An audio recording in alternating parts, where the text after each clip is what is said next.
market. Wednesday sees the release of job openings figures, then Friday sees the monthly jobs report. The jury will continue deliberating in the multi-million-dollar unseemly defamation case between actors Johnny Depp and Amber Heard. He is suing her over an article she wrote for the Washington Post in which she described herself as a domestic abuse survivor. From FSN's Washington Bureau, Nick Harper reports. The jury has listened to more than 100 hours of witness testimony during this 6-week trial. Now they must decide if Amber Heard's article ruined Johnny Depp's reputation, causing him to lose work. She didn't name him in that article, but during the trial has detailed years of abuse at the hands of Depp and talked about a pattern of violence. Depp's lawyers argue Heard wants to ruin him. He's sued her for $50 million. She has countersued for $100 million. The jury's verdict will decide who pays who, as well as significantly impacting one of their reputations. We'll keep an eye on that in the coming week. Also, we'll keep an eye on developments in Uvalde after those shocking revelations by Texas police. And a meteor shower is forecast for Monday night as a clump of comet debris enters the Earth's orbit. Those stories here and on Twitter at Feature Story. And that is the Week in Review from Feature Story News. Simon Marks reporting. This is the Onion Week in Review. A study published Friday by the University of Minnesota found that mosquitoes have no physiological reason for biting humans, with researchers noting that the insects feed exclusively on pollen and seemingly only suck human blood out of spite. According to our findings, mosquitoes usually spit out the blood after a bite.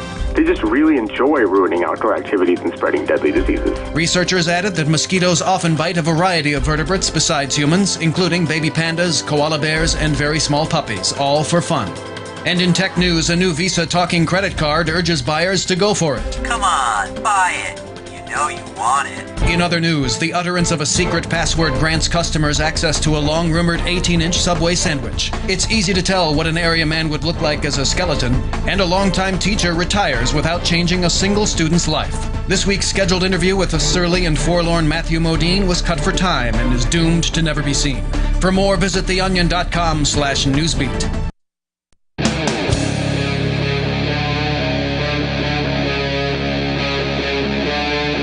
Free Talk Live.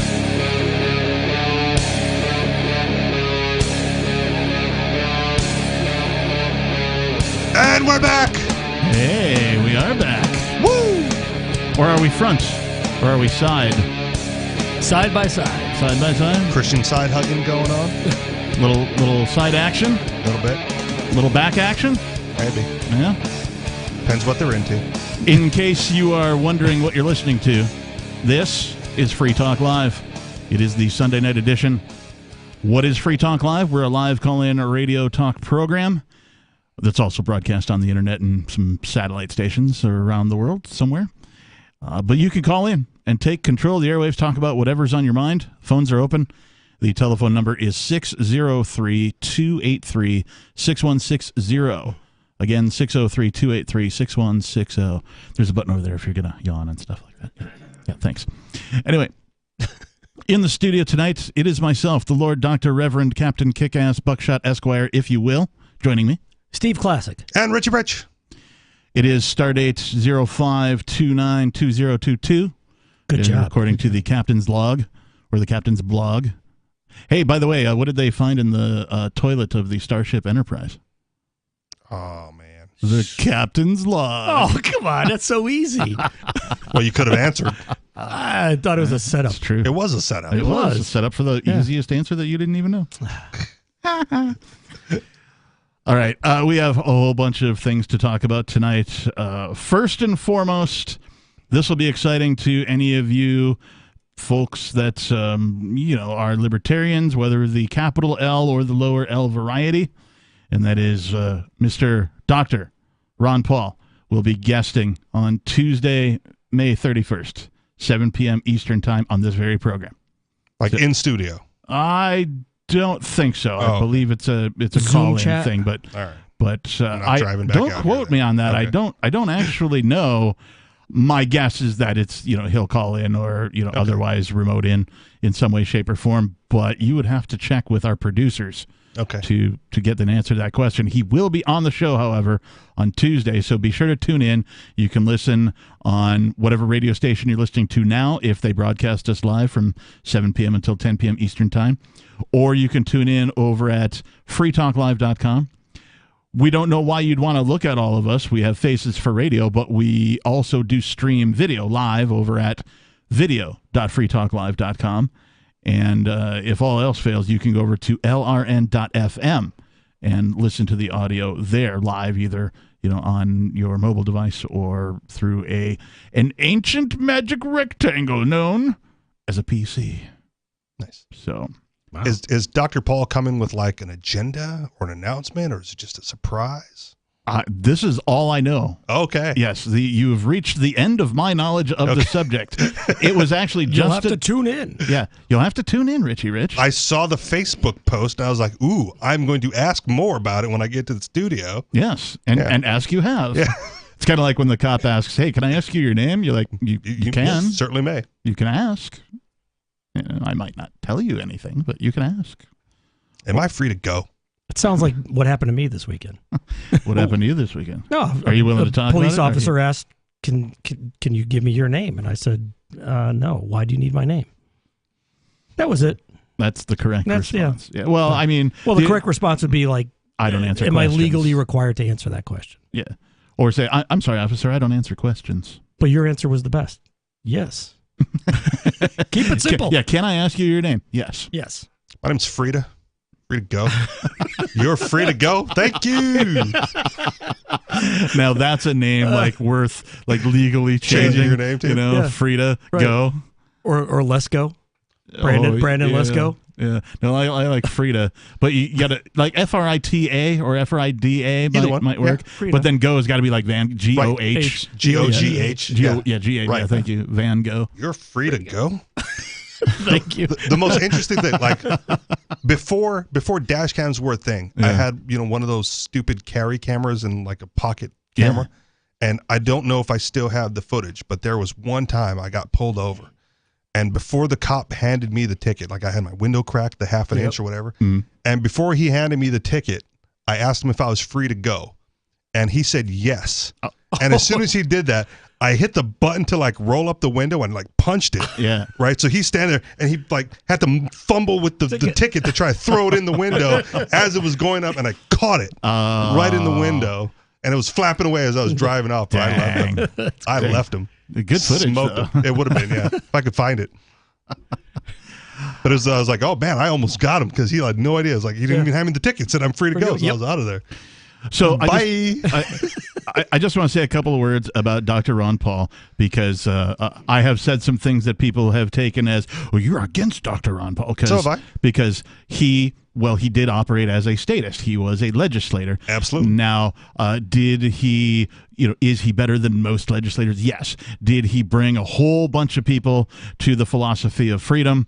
Whereas no other legislatures have ever done so, right? Yes, absolutely, he did.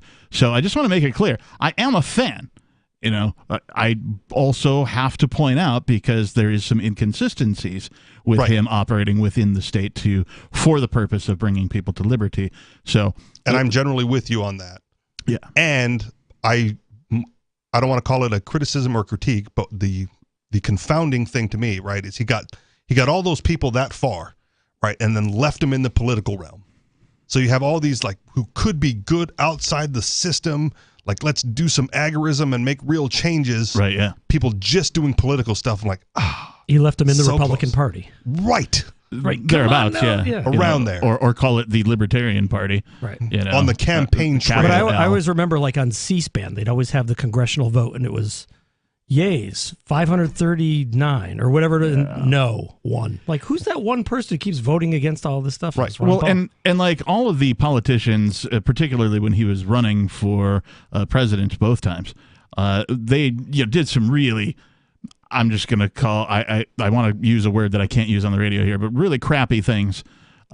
Where during the debates, when they finally allowed him to actually be in a debate, it was 2 big podiums, one for the Democrats, one for the Republicans, and they had like the little Fisher-Price coffee table, the fold up one that the kids sit at the Thanksgiving or whatever, table, the kiddie table, and that's where Ron Paul was, and you're like, come on, you guys, come on, man. So he certainly had the deck stacked against him as he ran, but and you would think with the delegate debacle, more people would have given up on that system, and I don't know if that necessarily happened. Yeah, hopefully that occurs to the people who sort of got, as you say, left in the system. Hopefully that all occurs to them at some point. But either way, the impact that he has had, the amount of people he's brought to the philosophy of freedom is huge, and he should be, respected for that, in my opinion. Yeah. So, and we're, of course, happy to have him on. I personally won't be here on that day. I believe it's Ian's day to do that, and he'll be conducting that conversation. But I'm definitely tuning in on Tuesday to hear Dr. Ron Paul here on Free Talk Live. There's something else that I want to talk about, because I've mentioned Ian Freeman by name here, and... Oh, no, you said the name. Yes. Who... Award-winning. Who? Oh yeah. Yes. That is the subject matter. I want to point out first, though, that Ian Freeman, of course, is in a predicament. He is one of the Crypto 6, and if you don't know what that means, go over to thecrypto6.com. That's thecrypto6.com. You can watch a video, you can read about it, you can find links to other places that'll tell you way more about the Crypto 6. But he is I'm going to say the most persecuted of the 6. Oh, yeah. By quite a large margin. Ringleader. Alleged sure. ringleader of what? He did some crypto transactions. I mean, they're charging him as a ringleader, right? The continued operation of a criminal enterprise. Yes. Like no one else has that one. For the crime of voluntarily transacting with people in cryptocurrency. I don't know. It's BS to me, but he is awaiting trial currently. And so he finds himself in this predicament. And what we'll tell you about coming up is, well, he's being given something that I think stands in very stark contrast to his upcoming trial.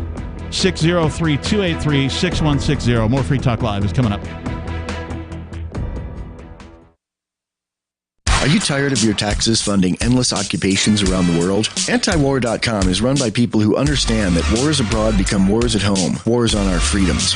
Antiwar.com is dedicated to bringing you the latest in news, views, interviews, and reviews from the top movers and shakers in the anti-occupation movement. Antiwar.com has it all, from thorough foreign policy analysis to interviews with whistleblowers who used to run the military-industrial complex. Anti-war, pro-free market. That's antiwar.com. After a devastating war, the alien visitors were driven back, and their willing human collaborators were left behind to face the music. When Emma Jean Anderson's ex-lover springs her from prison, Nathan Foster and his 14-year-old nephew Ben are tasked with bringing the pair to justice. An easy enough job until they discover something is inside Emma Jean, and the fate of the planet hangs in the balance. The Family Business by Mike Coopery from BaneBooks.com. I'm crazy about My Magic Mud. This is the most important oral care product created this millennium, and I'm not kidding. We all have different opinions on politics and issues, but we all have mouths. And I want yours to be as clean as possible, with teeth as bright as they were meant to be. I will never be without My Magic Mud. It's a little surprising, but man, does it work. If you only listen to one thing I say ever, go to mymagicmud.com and get 20% off with code FTL. mymagicmud.com, code FTL. Are you tired of governments murdering people around the world? Stop using their money. There is an alternative. Bitcoin is a stateless, free market, non-political currency. Bitcoin cannot be inflated or controlled by any government. By using their money, you are helping the state. Stop doing it. You have an incredible alternative available now. Learn it, use it, spread it. Get started with Bitcoin at bitcoin.com. That's bitcoin.com. On Free Talk Live, we're bringing people to the ideas of liberty every day. From wrestling superstars like Glenn Jacobs. You guys really are having an impact, I believe. Like I said, a lot of where I am now is due to listening to Free Talk Live. You changed my mind on some very important issues years ago. To random people tuning in on the radio. I was kind of stuck in the left-right paradigm. I heard your show by chance on a Saturday night. From there, I went on, joined the Free State Project, and become an amplifier. So, I mean, that's really the reason why I amp is because I know that if it wasn't for you guys being on as many stations as you are, I never would have found the ideas of liberty. You can help more people hear the message of liberty by joining Free Talk Live's AMPS program on Patreon for as little as $5 a month. And you'll get access to special perks. Visit amps.freetalklive.com, amps.freetalklive.com. There are lots of ways to listen to Free Talk Live. Our podcast has been around since podcasts began, and now the FTL feed is loaded with content besides our full show archives. Did you know that we make it easy for you to customize your podcast subscriptions? We have different feeds, one that includes only our full shows, one with just the Daily Digest, and our main feed that includes everything. You decide what you listen to. It's quick and easy to customize your feeds at feeds.freetalklive.com. That's feeds.freetalklive.com. There are basically two types of advertising, direct response and branding. Radio's great for direct response with its low cost to listener ratio, but audio can't be beat for branding, which is a longer-term endeavor. You want to be the first thing that someone thinks of when they think about your product or service. If you have a local business that you want kept top of mind in your community, call the station. If you need national reach, Free Talk Live's got around 200 radio stations, millions of monthly listening sessions, can suit all budgets, and if we don't think we're right for you, we'll tell you. Email me, mark@freetalklive.com.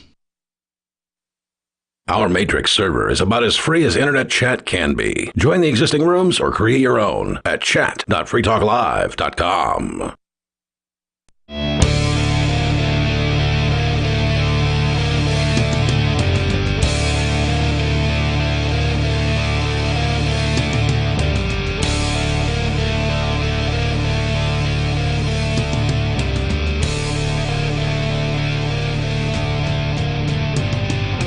And we're back.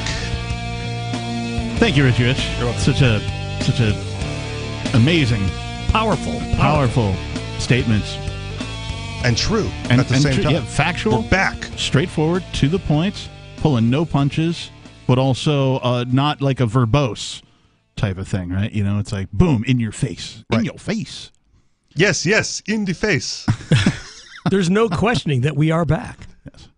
603-283-6160. That is the telephone number here in the studio of Free Talk Live. You can call, talk about whatever's on your mind. We have been talking about the announcement that Dr. Ron Paul will be on this show this coming Tuesday, the 31st, 7 p.m.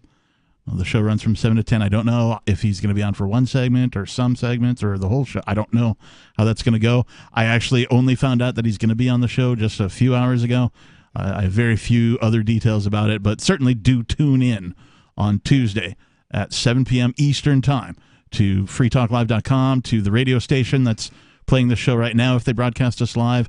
If they don't broadcast us live, you can hear it over at freetalklive.com, video.freetalklive.com, or lrn.fm. Phone at the ready, right? Because this is still going to be a call-in show, so you might be able to get a call in. Wow. Yeah, I mean, that's an opportunity. Dr. Paul himself. It's entirely possible. Yeah. So, again, the number 603-283-6160. In the studio, it's myself, the captain. Steve Classic. And Richie Rich.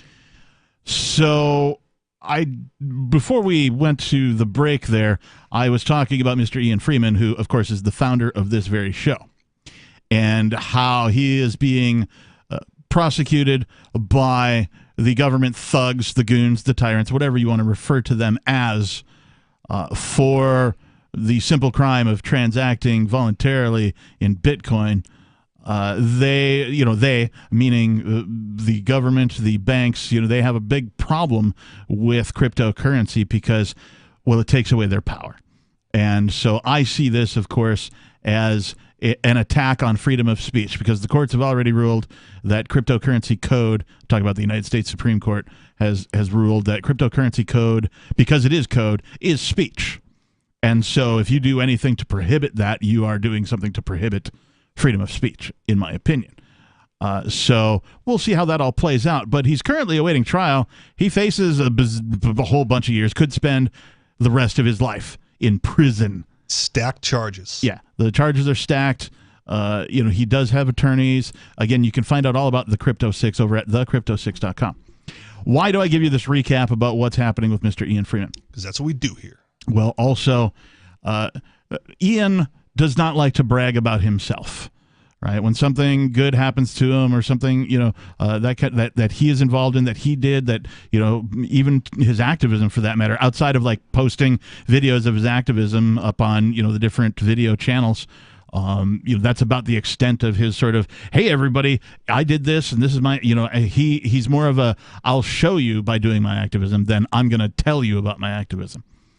So I think that it stands in incredibly stark contrast to him being prosecuted by the federal authorities, that Mr. Ian Freeman is being presented with the Gene Burns Memorial Award for Freedom of Speech. Well deserved. Well deserved, particularly as the founder of this show. There is not another show that really lives freedom of speech the way this particular program does. I treat me being able to sit here and do this show with all you listeners and all the co-hosts, I treat that as an honor, if you will, for me to be here on this show. It is, as near as I can tell, the only radio show that does what we do. Right. Nobody else has been able to send me a link to another show or a website or whatever that does what we do from the perspective of freedom, peace, liberty, and prosperity. And no other host or radio personality that does that level of activism outside the radio show. Right. That, as you said, goes mostly uncredited. And he's in good company, too. Now, I do want to mention the company that Mr. Freeman is in. Previous award recipients, this used to be called the Freedom of Speech Award, but it has since been renamed the Gene Burns Memorial Award for Freedom of Speech, and I think that's fitting because it is Memorial Day weekend, and we should be doing different types of memorials rather than the ones that everybody's been conditioned to do. So who else, why is this award important? Who else has won it? What kind of company is Mr. Ian Freeman in with regards to this particular freedom of speech reward? Rush Limbaugh, Howard Stern, Sean Hannity, Tom Hartman, G. Gordon Liddy, Al Franken, Glenn Beck, Matt Drudge, and there's more. Those are the big ones that if you've listened to any talk radio in your lifetime, you're likely going to know those names. Mr. Ian Freeman, congratulations on being in the company with those. And in my opinion... Don't be snapping in the mic. No, I'm not going to applaud. I'm just giving the snaps up. That's all right. You fired the dog up. No, the dog fired me up. Studio beast. Sorry. Anyway, did you lose? I'm sorry. The captain continues. I'm sorry. I don't know where I was now. It was a dog barking. The company. Yes, I'm applauding. I'm applauding with finger snaps. Thank you. Excellent applause. He's like, I can't think of anybody more deserving of this award. Even those people that I just mentioned. Right, I don't consider a Rush Limbaugh, a Howard Stern, a Glenn Beck, maybe Matt Drudge. He's done some liberty-oriented stuff, but like I don't consider those like pillars of freedom of speech. Right, I do consider Ian Freeman a pillar of freedom of speech. So congratulations to him. But those people are big in talk radio. So to expand talk radio, those pioneers led the way. Whether you believe Howard Stern or Rush Limbaugh, at least the talk radio as a format has paved the way with their, years ago. I think Howard Stern deserves to be up there. No, I mean, they're definitely respected people in talk radio. Whether you believe them or not, it doesn't matter. I'm just talking about specifically freedom of speech. Right. Yeah. I can't say that Howard Stern has done anything for freedom of speech. Okay. Right. I mean, he's been a shock jock. Okay, so maybe that pushes the envelope. Maybe he pushed some limits, but like. I think Mr. Ian Freeman and this particular show that he founded and has been running for a couple of decades has done more for freedom of speech than these particular guys. My opinion. Yeah. Form your own opinion. Whoever you like, you like. But dilly. I also know that he doesn't like to brag, and so I wanted to make sure we spent the time bragging for him because he deserves it, in my opinion. Absolutely. Yeah. It is Memorial Day weekend, and I mentioned earlier that it is my opinion that we should not be remembering people who joined the government goons to go murder people in faraway places that they've never met because politicians told them to. I need college money. Yeah. I would rather, remember, folks like Gene Burns or folks like anybody who has really done anything for freedom or freedom of speech. Oh, well, coming up, Obama encourages Americans to pause this Memorial Day to remember the sacrifice of George Floyd. 603-283-6160. More Free Talk Live is coming up.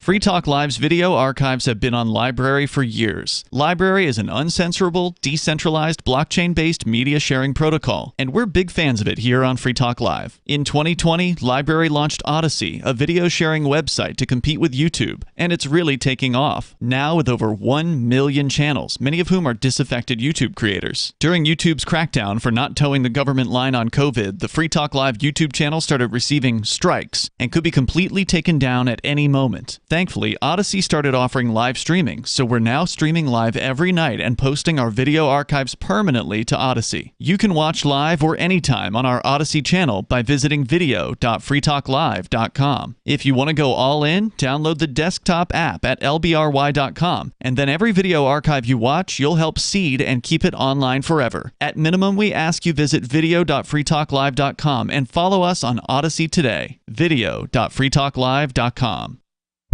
From Feature Story News in Washington, I'm Kate Fisher. The U.S. Justice Department says it will investigate the police response to the mass shooting at a school in Uvalde, Texas, which killed 19 children and 2 teachers. Announcing its critical incident review, the Justice Department said the goal was, quote, to provide an independent account of law enforcement actions and responses to identify lessons learned. Public anger is growing after it emerged that officers waited in the hallway as children trapped with the shooter made desperate 911 calls. President Biden's been in Uvalde to meet survivors and families who've been devastated by the attack. As he left a Catholic mass at the local Sacred Heart Church, people in the crowd shouted, "Do something." He answered, "We will." But speaking on NBC's Meet the Press, New Jersey Democrat Senator Cory Booker was skeptical that Congress will make sweeping changes. I'm under no illusion that we're going to do the things that need to be done, that the majority of Americans overwhelmingly support Republican and Democrat, that can create significant safety. Until that happens, we are going to see, at best, incremental change. But as far as a federal level, I'm not that hopeful. To save our children's lives, we have to have people get off the sidelines and get into the arena. Ukraine's president has left the Kyiv region for the first time since Russia's invasion began. Volodymyr Zelensky visited Kharkiv to talk about the prospect of rebuilding the city after it came under heavy Russian attack. The area's regional governor estimates around 2,000 blocks of flats have been destroyed. Explosions were heard in the city shortly after the president's visit. While he was there, he presented medals to Ukrainian soldiers. I want to thank each of you for your service. You risk your life for all of us and for our state. Thank you for defending the independence of our country. Take care of yourselves. Glory to Ukraine. There's been widespread condemnation of the way that football's Champions League final in Paris was policed. Chaotic scenes outside the stadium resulted in violent clashes with French riot police firing tear gas at fans.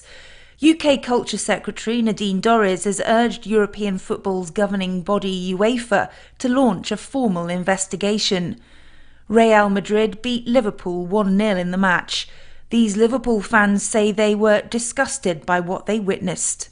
The worst experience of my life. It was absolutely horrible. The only aggression that we saw came from the French police. It almost felt like they came for a fight. From bureaus worldwide, this is FSN.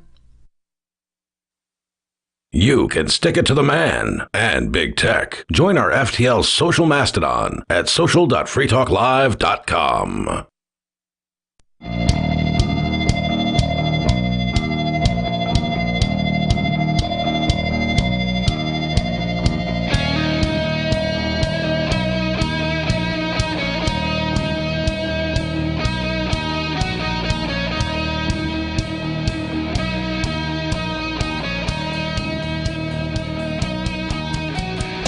And we're back. Yes, we are back. And much like life, sometimes you go around through life and you never know when somebody's going to snap. Hey. Live on air. Live on air, yeah. Especially a host of Free Talk Live. Thanks, guys. It's only happened like once Looking before. at you, Steve Classic. Looking at you. Yeah, I know. I'm guilty. It's not any fun unless... I was gonna applaud, which would have been worse. Because it would have been... I think it would have loud. been funny because the dog was barking. I think it would have been funnier if you just started barking. I think I'm gonna watch the replay, and I don't know was it the snaps or the dog first? I think it was the dog first, and then the Right, snapping came in. right. And then I snapped at you. And then snapping. you snapped. Yes. Speaking of guys who want to talk like dogs. It was in the show prep. Woof? Sorry. Never mind. Oh, right. I tried to segue it for you. Dang, I totally missed the segue. He's teeing it. It's like a softball throw to you. Lobbed it right at him. Teed it right up. That is, yeah, I missed the segue. That's okay. It's horrible. What kind of? Who the heck let me in here? Who the heck let him in here? Who the heck let you in here? They gave me the code to the door. Oh, I think I let you in. But all right. So we've been talking about the fact that Dr. Ron Paul will be on Free Talk Live this coming Tuesday. We've been talking about the founder and main host of this program, Ian Freeman, winning the Gene Burns Memorial Award for Freedom of Speech. Previous recipients include Rush Limbaugh, Howard Stern, Sean Hannity, Tom Hartman, G. Gordon Liddy, Al Franken, Glenn Beck, Matt Drudge, and more. So congratulations to him on that. One of my early introductions to talk radio was like falling asleep laying in bed, listening to G. Gordon Liddy. Oh, really? As like a preteen teen, like that age range. Yeah. That's what I listened to. What about you? You've listened to some talk radio, right? Yeah, mostly local in the Hartford area. Okay. Did you have Bob Steele? Trying to think of there's a good conservative station called WTIC in Hartford, 50,000 watt flamethrower. So they have a lot of good conservative. My grandfather, I think on my biological mom's side of the family, he used to listen to Paul Harvey. Good day. Nice. Good day. That's the rest of the story. Yeah. The and king now of the pause. rest of the story. I distinctly remember him. And, I would say he's my earliest talk radio. Right. He always came in sure. after the news, I think. Like the news break. Then they'd have a little, the news. or it was like a little segment with him. No, it was like a full show, and he would like page 2, right? And then read a full thing. Page 3. The page 3 was like the commercial. Yeah. I assume he had actual physical copy in front of him because, computers didn't exist yet. He was just flipping through the newspaper. Right. Yeah. So the morning periodicals. There is something that I want to mention because we've spent a lot of time yesterday and the day before talking about the Uvalde school shooting and the lazy-ass cops who stood around and didn't do a damn thing. Apparently the border agent, I don't know if this was covered, the border agent that actually went in, they'd like touted it, border guard showed up. He was just a parent. He like left from the barber's shop. Oh, right, I heard grabbed about the that. barber's gun and like went and saved the day. And there was, I mentioned it yesterday, there was a lady, a mom, she drove 40 miles when she found out, because kids were calling or texting their parents from inside the school. She drove 40 miles. She tried to get into the school. The cops stopped her. They actually put her in cuffs. Yep. She talked one of them into letting her out of the cuffs or letting her go or something. And she went around them, jumped a fence, broke into the school somehow, got her 2 kids, and got out. Mom of the year. Totally. If you want to know whether or not your mom loves you, right? These 2 kids, your mom definitely loves you. Yeah. She went way above and beyond. I mean, did you see any other mothers doing what she did? No, I'm pretty sure she was the only one. I mean, yes, there were a bunch of parents outside trying to get in and the cops were preventing them from coming in, but she figured out a way. She wasn't going to let them stop her. She figured out a way. She got it done. Kudos to her for getting that done. So I don't want to dwell on that particular story because we've talked about it plenty yesterday and today. What I do want to talk about is the story that most of you have probably not heard, and if you have, it's only been within the last day, because in Charleston, West Virginia... Oh, okay. This from ABC News. The graduation? A woman in West Virginia fatally shot a man who began firing an AR-15 style rifle into a crowd of people that had gathered for a party, authorities said. Authorities. Dennis Butler, 37, was killed Wednesday night after he pulled out the rifle and began shooting at dozens of people attending the birthday-graduation party outside of an apartment complex in the city of Charleston. The woman who was attending the party drew a pistol and fired, killing Butler, the statement said. No one at the party was injured. That's just bad aim by Butler, too, then. Well, okay. Okay. Perhaps he was a stormtrooper in a previous life or something. Okay. He's got bad aim. Bad shot. But my point is that when you have to, well, first of all, when cops are present at what they call an active shooter event and they do nothing. Are they actually there? I mean, if they have no duty, which the Supreme Court has ruled over and over, if they have no duty to protect you or your children or people inside of a government facility at the very least, then their only real purpose is to, what, harass you? Collect evidence and write the report. Well, or be the road pirates. Right, yeah, right? To extort you. Hey, handcuff that mom. Otherwise threaten you and, rain all sorts of tyranny upon you and your family and you your would friends. think that would be the wake-up call. One would hope that would be the wake-up call. If you're going to have cops, right, I don't want to say that we need, government police. Right. But if you're going to have a security agency doing security duties, serving and protecting, right, active shooter situation is when you want them to spring into action and do the job that they were hired to do. Yes. Right? And not the extortion and the racketeering and whatever on the side. Handcuffing moms. Right, that. Or tackling the dad and tasing people. Right, no, you don't do that. You go in there, right? That's it. If we're going to have, if you want to play the game of, we need the police, that's the time. That's when they're supposed to, get the job done. Yeah. So I can't think of a better illustration to show that indeed is not the job the police were hired for. Right. Not only, I point at the court's rulings repeatedly over and over and over and over again. They continue to rule police and military, for that matter, have no duty to protect anybody.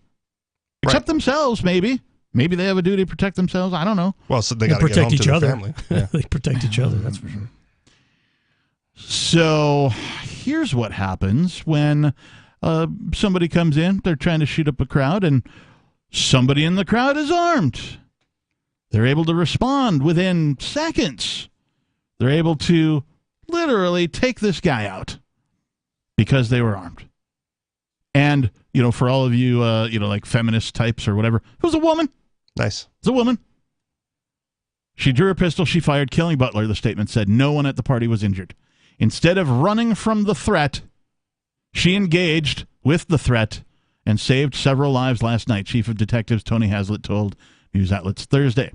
Butler was at the apartment complex earlier in the evening in a vehicle and had been warned to slow down because children were playing, police said. They said he left, but he returned later, parked in front of the complex, and began firing. After fatally shooting Butler, the woman waited, along with several witnesses, for police to arrive. And what does that say about the police? They're there to collect evidence and write reports. When seconds counted, they were minutes away. That's right. Yeah.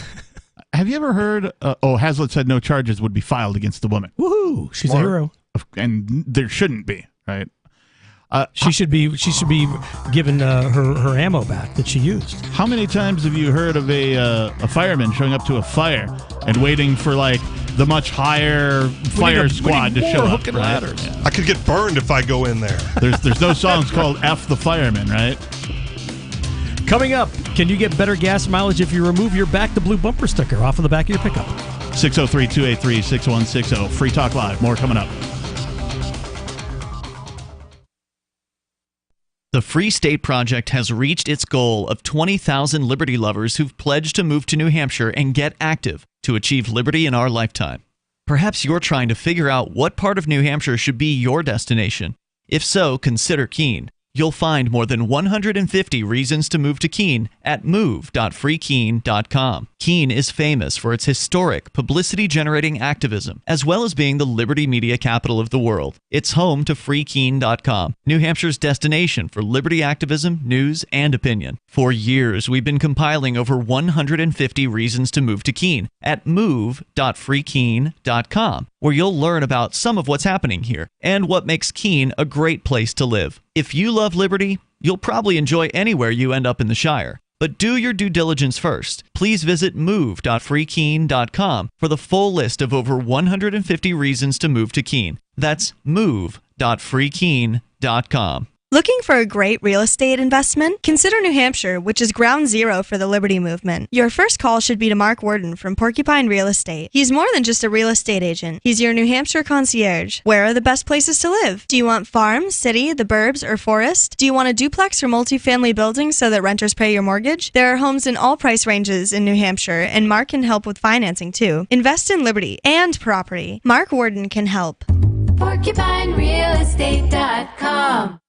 What if you want to hear the latest episode of Free Talk Live, but all you have is your phone, you forgot to download our archive, and you have no data connection? You can call our Listen line at 641-793-0191. That's a long-distance number, so you may incur charges. If not, listen as long as you want. 641-793-0191. The Free Talk Live Listen line, 641-793-0191. This is Michael Dean from the Freedom Fiends. I've run websites since 1996 and have used over a dozen web hosts in that time. AgristHosting.com is the only one that hasn't broken my heart. Agrist Hosting's uptime and service is stellar, and their DDoS mitigation is the best I've seen. That's important because if you tell the truth in this world, you'll ruffle feathers. And some people will try dirty tricks to silence your voice. No matter what the haters hit us with, Agrist Hosting keeps our websites online. If you have a mission-critical commercial presence or a world-changing activism site, you cannot tolerate any skullduggery.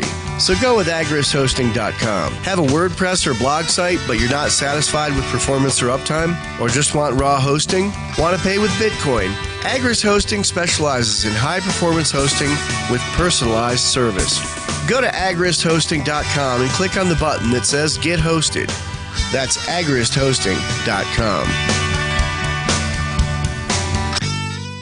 Tired of cancel culture? Sick of mega tech corporations holding an axe over your head? Join the LRN.FM Matrix chat server. It's self-hosted, so no one else can tell us what to do or say. Don't like the existing channels? You can make your own. You can even connect into some of our channels from other Matrix servers. It's federated. For the full LRN.FM Matrix experience, though, you should join our server via the step-by-step instructions at chat.lrn.fm. Chat.lrn.fm. So you've signed the Shire Society Declaration and are planning your move to New Hampshire to be around more liberty-oriented people. Next, sign up for the Shire Society Forum at forum.shiresociety.com. There are a bunch of people there who are already in the Shire, and they want to meet you. If you're already in the Shire physically, you should also come by the forums. Remember, not everyone uses Facebook. New people are signing up for the Shire Society Forum every month, so drop in and say hello at forum.shiresociety.com. Don't miss a moment of Free Talk Live. Get our archives daily via our podcast at feeds.freetalklive.com.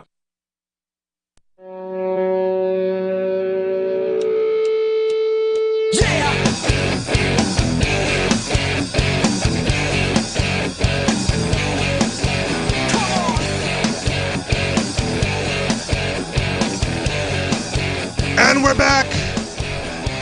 Yes. He says with authority. Not the kind of authority you're thinking of. He's not pointing guns at you. He doesn't have a bunch of goons, threatening you or protecting and serving, threatening to throw him in a cage. He says. So the only legitimate authority, in my opinion, and this is Free Talk Live that you're listening to, by the way, I should mention that. We're back. And he said we're back. Yeah, we're back. The only legitimate authority, in my opinion, is the authority of expertise, right? So, hey, I'm a really poor carpenter, right? I need some help doing some carpentry thing. I'm going to go seek out an authority on carpentry, right, for some help with my carpentry needs, right? To me, that is the only legitimate authority, right? Otherwise, all things being equal, I should be the utmost authority of myself at all times. And so should you and you and you and you and you and all the listeners and everybody on planet Earth, as far as I'm concerned. That's right. That's how it should work. So, but when the authorities say something, they always say, the authorities said. Yeah. Or officials. Right. That's another word that gets me. Officials. But you can pass that authority on by giving someone agency. Power of attorney documents. Deputy. That is true. This is Free Talk Live, so let's go to your calls and thoughts. We've got Gigi calling from Charleston. Gigi, you're on Free Talk Live. Good evening, gentlemen. Listening to all of you make important mention of whistleblowing and freedom of speech, what comes to my mind immediately is Edward Snowden and Julian Assange. Yes. Right? Yes, both of those people. In fact, Chelsea Manning. Them. And Chelsea Manning, right, to that oh, point yes, as well. I forgot about her. I beg your pardon. Absolutely. Yep. And Snowden, first of all, he's not a U.S. citizen. Anymore. And so, for them to even consider prosecuting him, and all these other countries are sort of just allowing it and going along with it, there should be, some sort of hey, he's not even a citizen of your country. Julian Assange. Julian Assange, yes, thank you. Sorry, not Snowden. I think Julian the American authorities, as you said, authority, I loved it, by the way, they're embarrassed. Oh, yes, they certainly are. With both of them. Yeah. And I think that the world actually needs more people like Julian Assange and Edward Snowden to point out the evils that this organization of thugs and goons that most people refer to as government, preys upon people on a daily basis. Because it's like war criminal behavior. Yeah. What both of them revealed. Yes. Yes. Okay. Yes. And the war is on us, the citizens, the people inside of the United States of America. The war is not on people potentially going to invade from another country or something like that. How can it be treason when he revealed it to the citizens of the United States? That's right. Bingo. Anything else, Gigi? No, thank you. I love the program. Appreciate your call. Let's go right away to Jill calling from Richmond. Jill, you're on Free Talk Live. I was astonished to hear you say that the courts had ruled that police had no duty to protect the citizens. I thought that was considered their main duty. You say they did that more than once? You have been fooled. But yes.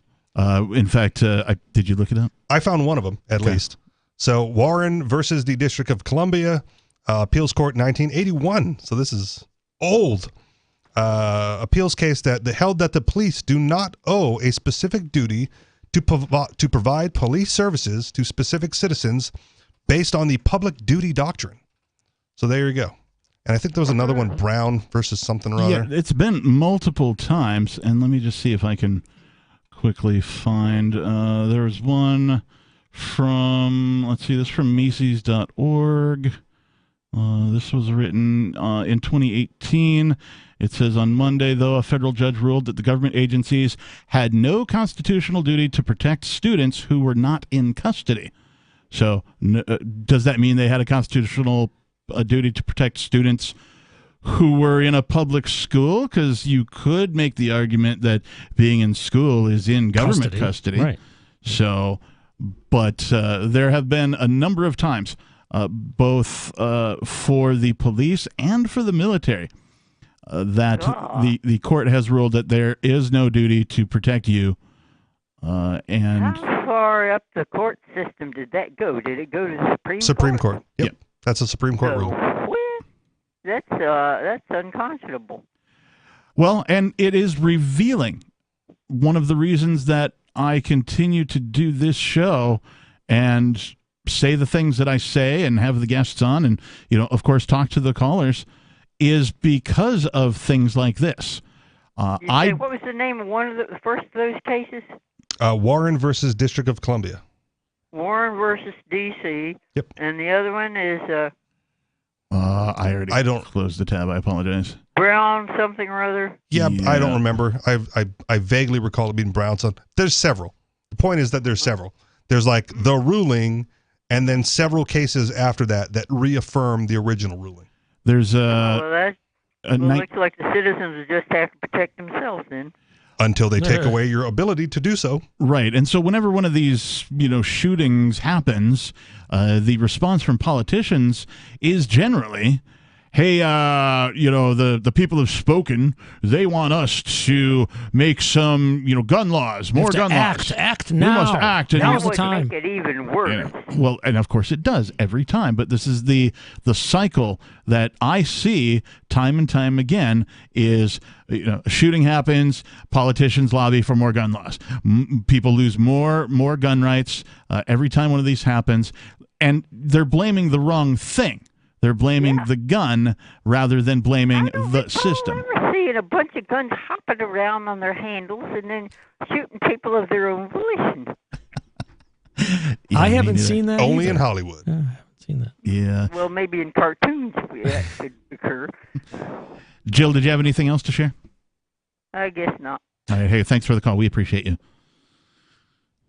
So, and I was just looking. There's a article here. It says this case builds on Supreme Court precedent in DeShaney versus Winnebago County Department of Social Services in 1989. A young boy was repeatedly abused, and Town of Castle Rock versus Gonzalez. Another one in a similar list. Yep. So, and this is just us quickly typing into our favorite search engine, no duty to protect, and what we're able to come up with. There's many articles. There's something here from prospect.org, Mises.org, the New York Times, Wikipedia's got something about it. NlineLaw.com has a fact check. Do police have a duty to protect individuals? No. Generally, the police have no duty to protect you is the headline from AlineLawFirm.com. Here's a couple references from the Wikipedia. Lozito versus New York City, the DeShaney versus Winnebago County, and Castle Rock versus Gonzalez. So there's 3 more to look up. Yeah. So there you have it. No duty to protect you, your families, your children. None. Zero. Zilch. Nil. So if that's true, which it appears to be, what is their purpose? What is their primary function? Revenue generation. It must be. Revenue generation and, protecting the government from us. Yeah. Right? It's like the bit about these thin blue line guys, right? Right. It's a thin yellow line now. It's the police line, do not cross. What was that? Because it's cowardly? No. What's the tape they put up? What's the thin yellow tape? line. Yeah, the caution tape. Yeah, the police line, do not cross. It's a thin yellow line. Well, I thought it was because they were wetting themselves. Yeah, I thought it was because they were acting as cowards like they did at Uvalde. Right. Right. We don't want anyone past. Right. We're in charge on the other side of the yellow line. You stay on that side. Yeah. No, it's intimidation. Yeah. It's revenue generation. Right. It's they're the enforcement arm of the state. Right. So that you don't go up against the state. They're the guys who, when the government says, "Hey, it's time to take guns away from somebody," they're the ones who are going to come and take them away. Right. Back the boot. And the National Guard. Right. Because they did it in Katrina. People forget. They always say, they're going to come for guns. They already did. Yep. We already have video evidence of it. Mm-hmm. It's already happened. Trial run. And it will happen again. And there wasn't a lot of outrage or uprising against it. It's for our safety. Well, I mean, the people that got their guns taken, right, it's were, not for were their upset. safety. But the rest of the population didn't care. Right. I mean, they loved clearly it. they loved it. It was a national emergency. Of course you got to turn on your guns. Well, coming up, inflation moves 420 to 430. Soon it'll move to 615. 603-283-6160. That's the telephone number if you would like to comment. Hour number 2 of Free Talk Live is coming up.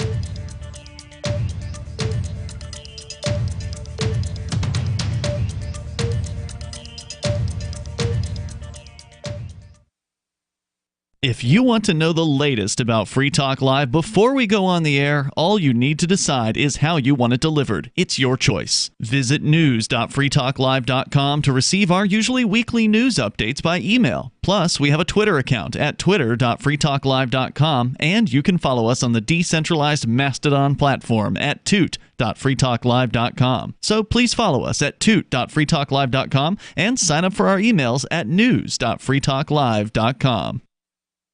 Do you feel like your nation, state, or community no longer holds your values? Have you dreamt of a place where people agree that liberty is important and are free to pursue their projects so long as they respect the property of others? There are many people just like you that are discovering freeprivatecities.com. Their social media links are at the upper right of the page at freeprivatecities.com. All skill levels will be needed when the first of the Free Private Cities opens. It's sooner than you think. Stop arguing and build. freeprivatecities.com.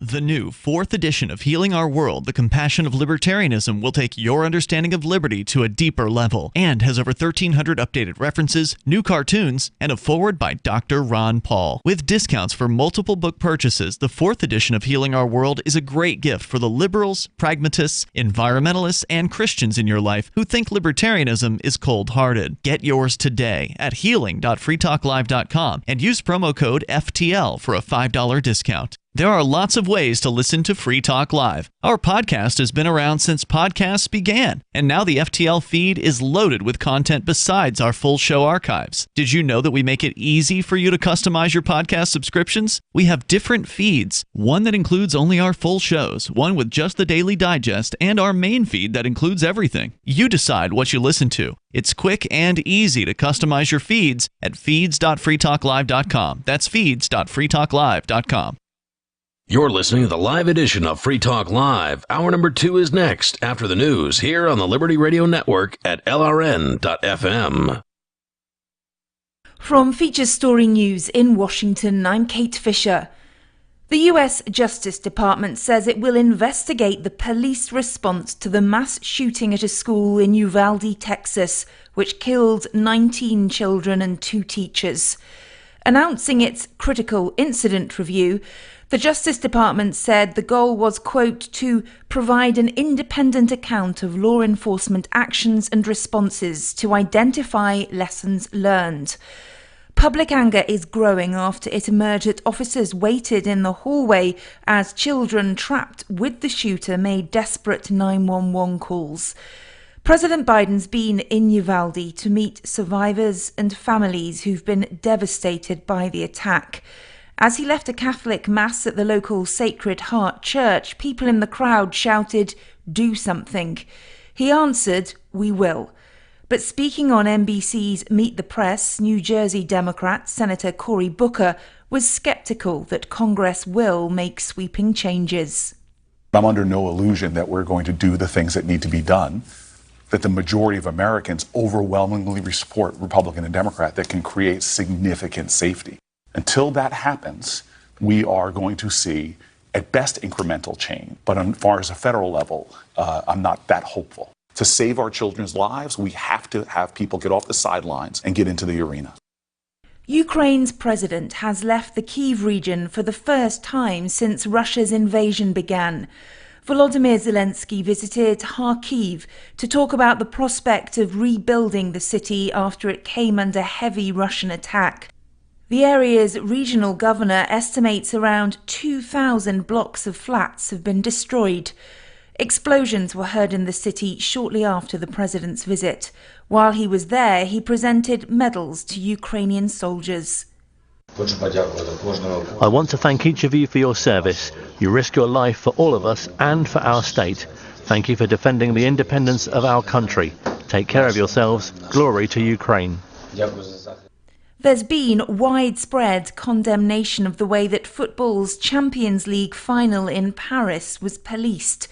Chaotic scenes outside the stadium resulted in violent clashes with French riot police firing tear gas at fans. UK Culture Secretary Nadine Dorries has urged European football's governing body UEFA to launch a formal investigation. Real Madrid beat Liverpool 1-0 in the match. These Liverpool fans say they were disgusted by what they witnessed. The worst experience of my life. It was absolutely horrible. The only aggression that we saw came from the French police. It almost felt like they came for a fight. From bureaus worldwide, this is FSN. With FSN Spotlight, I'm Simon Marks. Today, remembering Lester Piggott, who died over the weekend at the age of 86. For decades, in the world of horse racing, there was no bigger name. A 9-time winner of Britain's Derby, his career spanned 45 years in the saddle.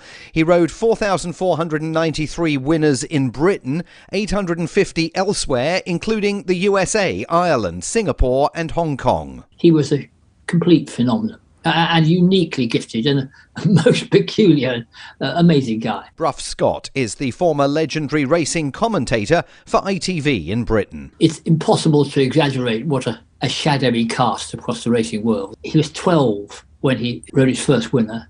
He was 15 when he rode in the Derby the first time.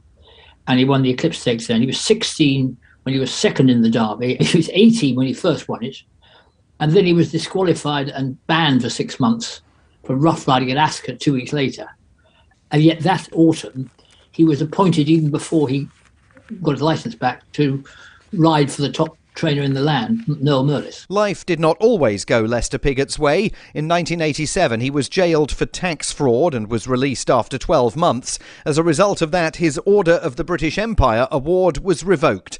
But he remained a legend, not least because he continued riding competitively until he was 59. With FSN Spotlight, I'm Simon Marks. Our main news again. The US Justice Department says it will investigate the police response to the mass shooting at a school in Uvalde, Texas, which killed 19 children and 2 teachers. Ukraine's president has left the Kyiv region for the first time since Russia's invasion began. And there's been widespread condemnation of the way football's Champions League final in Paris was policed. And that's the latest feature story news. Kate Fisher reporting. A Rasmussen poll reveals that nearly all American voters share a deep fear of botching another election, with most voters admitting that selecting candidates for public office is something they're historically just not particularly good at. I really hope I don't completely fuck things up as usual, but you never know. Things do happen. According to the poll, 3/4 of voters said Election Day panic would cause them to base their vote entirely on hearsay, while 93% acknowledged that they only recognized names of local candidates from signs along state highways. In Cedar Rapids, Iowa, stunned friends and acquaintances expressed shock and disbelief when a body found in the woods turned out not to be Justin. Local residents found the naked corpse draped over a tree stump Saturday, and as news spread, many found themselves struggling to comprehend how it wasn't Justin lying dead in the forest. I heard the news, and I still can't come around to it. I just can't imagine that it's not Justin there lying dead in the woods. Are they absolutely sure it's not him? Friends and family are still urging authorities to double-check the body, or at the very least bring in Justin as a suspect. This is the Onion News Network.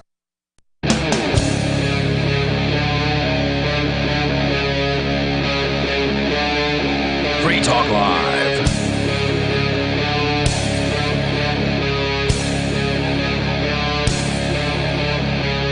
And we're back. Yes, back we are, and as Yoda would say. Yes.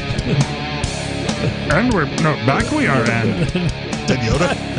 It's like Yoda and Back Kermit the and Frog. okay. They got into that thing that Jeff Goldblum got in, became Brundlefly. So we don't talk about Dagobah. 603-283-6160. That's the number here in the studio for this particular radio show that you're listening to called Free Talk Live. Glad you remembered. I had to pause there. That called. I thought we were all joining in on that, but no. Free Talk Live. Yes. Live. No, it's called a dramatic pause for a reason. Oh, it was dramatic. What you're supposed to do is say some things and kind of talk a little bit faster and lead up to it. Right? That's how dramatic pause works. Yeah. That's good. So sometimes people have trouble with my cadence because I try to stay away from who's ums Mike and ahs. Aidens? Mr. Hunt's brother. Mike In-law. Aidens. So in the last hour we talked about a whole bunch of stuff. If you missed any of it, just wait until the show's over and you can go back and listen to it over at freetalklive.com, the whole show. We mentioned Ron Paul will be our guest on Tuesday, and we're pretty stoked about that, to have him on the show. Well, if you're going to recap it, they're not going to listen to it again. Coming up. I'm Continue. only slightly capping Okay. the recap. All right. Or recapping? Make it dramatic. I'm the recaptain. Whoa, I'm making up new words here as we go.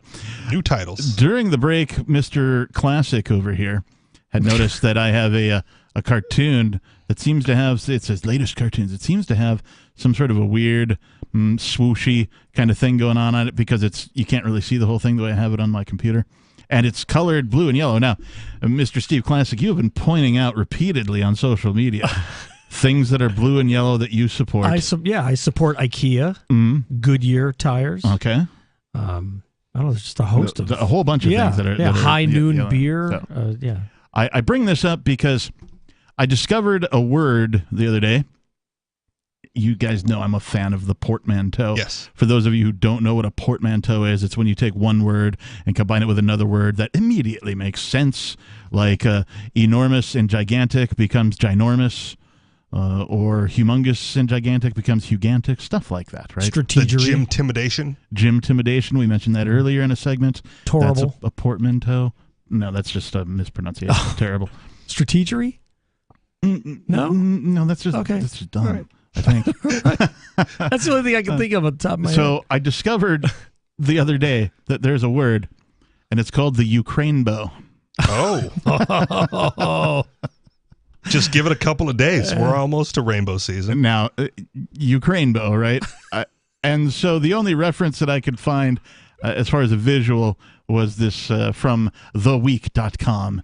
They have a political cartoon that, of course, shows some bombings and then a body of water and then this blue and gold two-stripe rainbow that ends at a big pot of gold with a tag on it that says Ukraine. The pot of gold is labeled U.S. Congress.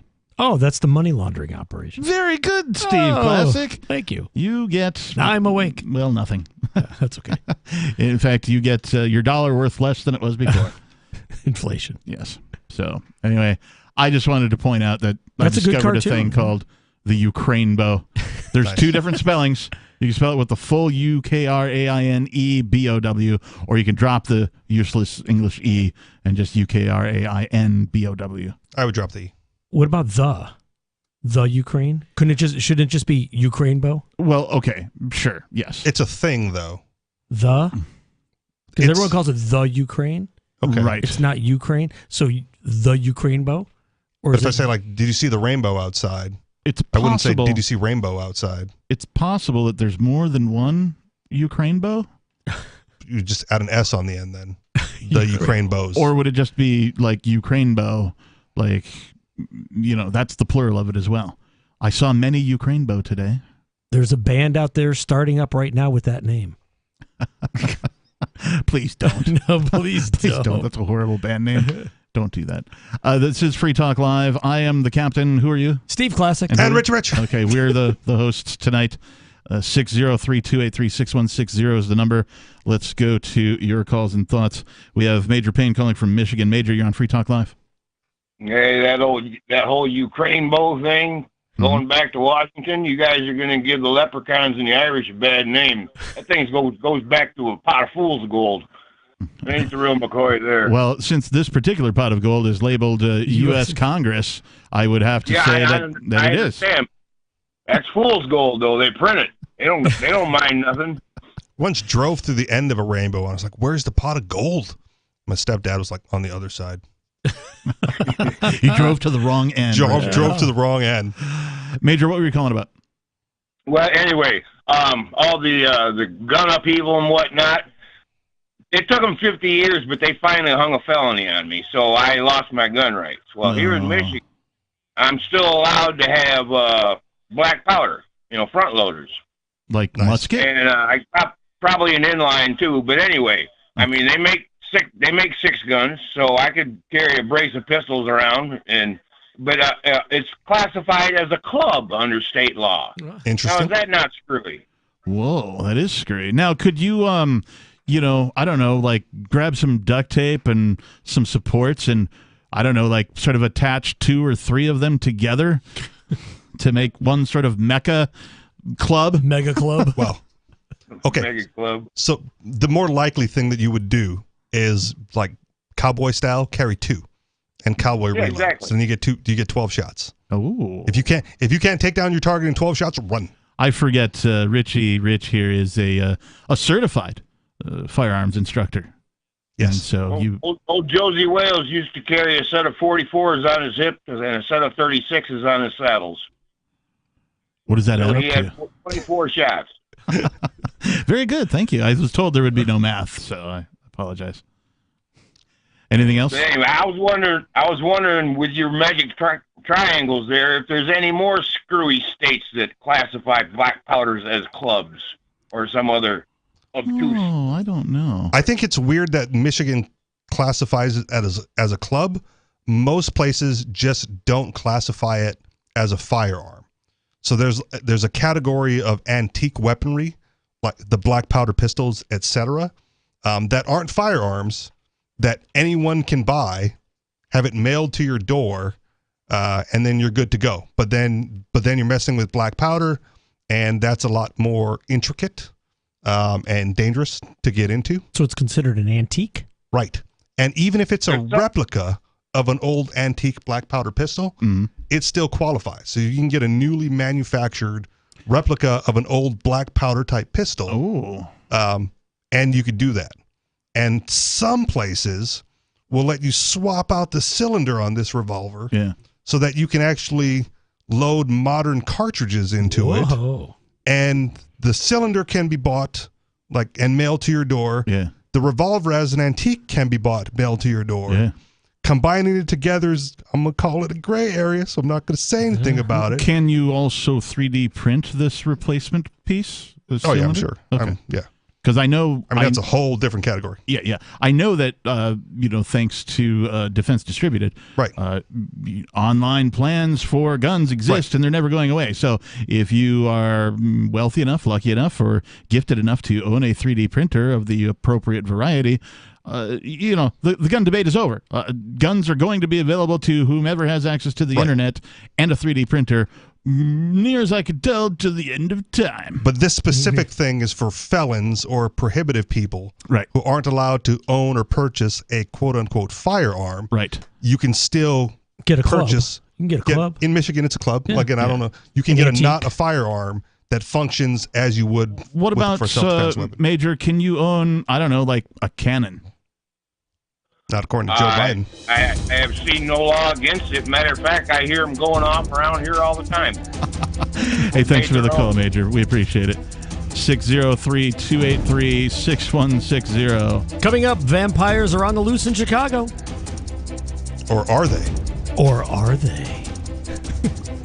This is Free Talk Live. More coming up.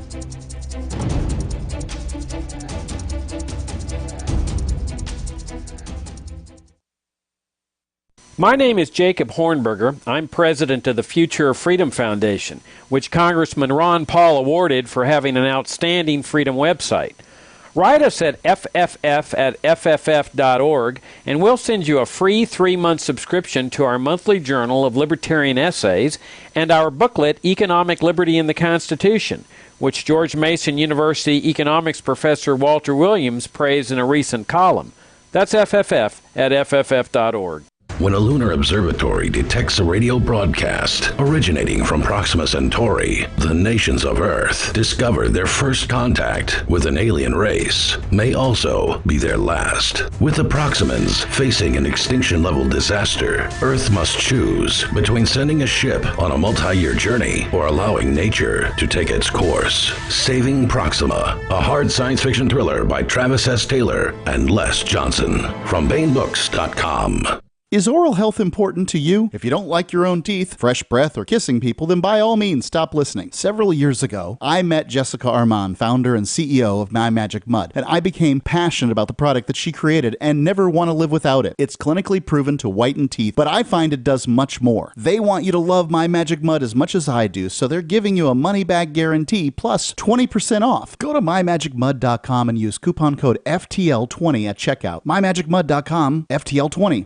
Are you tired of governments murdering people around the world? Stop using their money. There is an alternative. Bitcoin is a stateless, free market, non-political currency. Bitcoin cannot be inflated or controlled by any government. By using their money, you're helping the state. Stop doing it. You have an incredible alternative available now. Learn it, use it, spread it. Get started with Bitcoin at Bitcoin.com. That's Bitcoin.com. We have some good news. The indictments against Ross Ulbricht in the District of Maryland were dismissed with prejudice, meaning they can never be refiled. This is especially good because those indictments contain the only charge ever made that Ross engaged in murder for hire. This was a serious allegation that Ross Ulbricht denies. It was never prosecuted or ruled on by a jury, but was trumpeted by the federal government and the media as if it were proven fact. The Maryland court held these indictments for almost 5 years, poisoning Ross's case and leaving him under a cloud of unproven allegations. As explained in Ross's appeal to the Supreme Court, the fact that the judge used these allegations to give Ross a draconian sentence of double life without parole violated his Sixth Amendment right to a jury trial. Judges are required to issue sentences based on convictions decided by a jury, not unproven allegations never even charged at trial. Although this is a positive development, the dropped indictment will not set Ross free. Now, a presidential pardon is Ross's only hope of freedom. Sign the petition at freeross.org. freeross.org.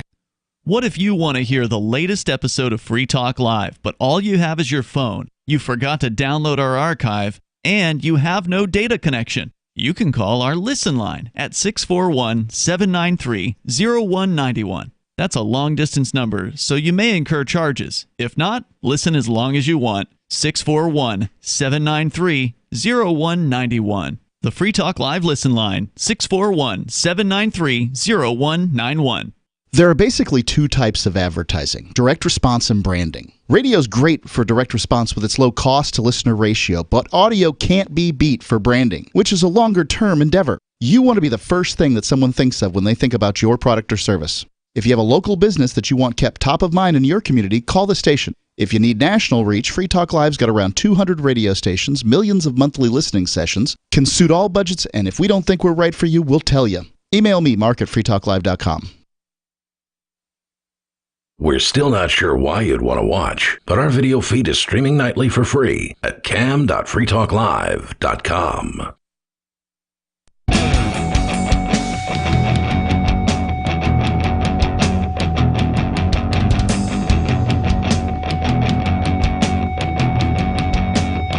And we're back. Yes, we are back. It is Free Talk Live.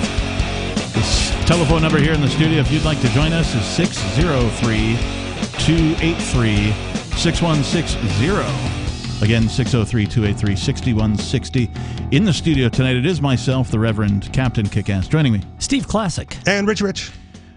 I want to tell you that Bitcoin.com is the best source for learning about cryptocurrency. You can go there now, click on Get Started at the top of the page, and once you do that, you will find all sorts of valuable information very neatly organized to suit your needs. There's no longer any excuse for you to ignore this very important and world-changing information. If you're already a knowledgeable cryptocurrency user, you can check out news.bitcoin.com and get the latest headlines of all the news that's relevant to you. Bitcoin.com is your source for everything crypto, like getting a wallet, mining, trading, and all the latest cryptocurrency news, all on a very slick and easy-to-use website. Visit bitcoin.com. What about these railguns? Have you seen these handheld railguns where they'll fire like anything as their ammo, like a screw from or a nut from like Home Depot in like the hardware section? Yeah, not a firearm. Not a firearm, right? So, one of the amazing like categories of not a firearm, are the air guns coming out of Europe, because Europe has all the bans on like firearms and guns and whatnot. Yeah, but you can still get air guns. So like CO2 powered rifles and pistols or whatever that will fire like the paint guns, like the paintball style. No, I'm talking about like a 50 caliber lead projectile, just propelled by air. And it's deadly? If you aim right, yeah. Wow. I mean, like, I imagine it is. Like, I wouldn't want to get hit by one, but I always thought of air guns as like just the paintball guys, right? Right. When somebody says air gun, I immediately go, oh, paintball. Right. But they're thousands of dollars for an air gun, because that's what the Europeans are allowed to have. You can't have gunpowder. I don't know. You can't have bullets? In Europe? Well, I don't know. Like Britain or any of those countries? Yeah. Right, there's companies, good. Countries? Companies, corporations. You mean mediocre Britain? Sure. Okay. Let's go to your calls and thoughts because, well, the show's called Free Talk Live, and it's a call-in show. We've got Sarah in New Mexico. Sarah, you're on Free Talk Live. I'm sorry, Bambi in Florida. Bambi, you're on Free Talk Live. Hey. Bambi? Hey. Hey, what's on your mind tonight? Hey, I wanted to encourage your listeners to homeschool. Please do. Go ahead. Encourage away. That's it. Yeah. Just want to encourage them. Do it. So I live in Florida, and our homeschool laws are fairly lenient from people that I've heard from other states. But anyway, my oldest son was 3 years old when I decided to quit work. And I thought, if I'm going to be a stay-at-home mom, I'm going all in. I'm going to homeschool.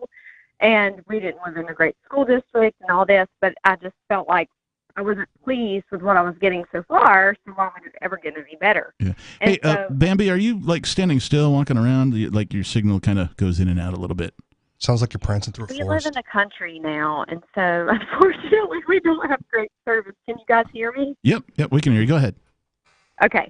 So it got to the point that I decided we could live on beans and rice if we had to, because I made really good money in my career. I was an accountant with a utility corporation in our area, and I had a great job. And so we just, for our family, my husband and I decided that I was going to homeschool, and he quit his job and started his own business in about a 3-month time frame. So he just really took a risk and jumped in full speed. Nice. But the homeschooling thing, so it doesn't look like a traditional classroom. I tried to make it that way for several years, and I didn't understand why. I've had 3 boys. They can't sit still for a real long time, and all the expectations that they place on kids in public school, and in particularly, I feel like boys, but any girl, it's a lot. It's a lot for a kindergartner, a first grader, even a 5th grader to stay in the class all day long with no sunshine, 15-minute breaks, to go out. And so our school doesn't look like a traditional school, and it took me a few years to adjust to that. But anyone can homeschool. You are equipped to do it. You are the best teacher of your children. Do not let the government indoctrinate your children because they indoctrinated you to make you think you can't do it. Yeah, Bambi, I want to just say thank you and give you a whole bunch of applause. If I had an award, I would give it to you and anybody who's listening who has made the sacrifice. I have friends of mine who, when they had children or if they've had them recently, I have encouraged them to do the same. A couple of them have actually attempted homeschooling and gave it up because they're like, it's too much, I can't do it, and we lost too much money, and 2-income family and all this kind of a thing, and I told them exactly what you're saying. I'm like, look, if you want your child to grow up and be the best possible learner that they can be, you're going to have to make a larger sacrifice than you made to make it happen. So applause and kudos to you and your husband both. Maximize the potential. Yeah. Because it does take that sacrifice. And why would anybody on planet Earth turn their children over to an organization of violence who is responsible for the most heinous crimes of all time for 8 hours a day, whatever it is, 5 days a week? It's because they consider it free daycare. And it's convenient. And it's convenient. And it's bred into our culture. I graduated college and did not even think I wanted to have children. Yeah. And then I got married. I met my husband, and I was like, oh, maybe we'll do this family thing. And then I had these kids, and I had this great career. I was making really good money. My husband's like, I don't think you'll be happy staying at home. And it got to the point that, all I wanted to do was raise kids who went against the grain. Our life was just so awful, and I felt like I had to get to that point for me to turn the corner on it. And even still, the first few years of homeschooling were so rocky because I just had in my mind of what school was like. And that's not real learning does not take place inside of a classroom. No, I think that's part of the problem. Going to the bank. Yeah, and thank you for the call, Bambi. We appreciate it.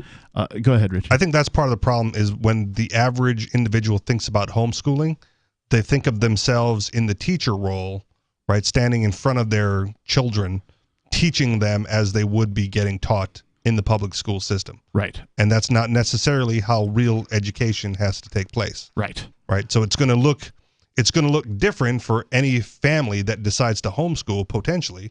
And then, at least here there's the homeschooling community where you can do those socializing and group activities and all that other fun stuff and field trips. Yeah, that's one of the things that I do admire about the greater freedom movement here in New Hampshire is the folks working together to assist with the child care so that, if you are working 2 jobs or even 1 job, you're a single parent, that kind of a thing. There are resources available to you for that kind of a thing. And to your point, Richie Rich, I think that homeschooling looks different for every individual child because they're individuals. That's why it looks different. I'm going to learn differently than you learn, or you learn, Steve. You're going to learn differently than I learn. And so each individual, will end up with its own custom tailored curriculum, for lack of a better word. Facilitate the education. You don't necessarily have to teach it. Coming up, do professional swimmers sweat when they're training underwater? This is Free Talk Live, 603-283-6160. More coming up.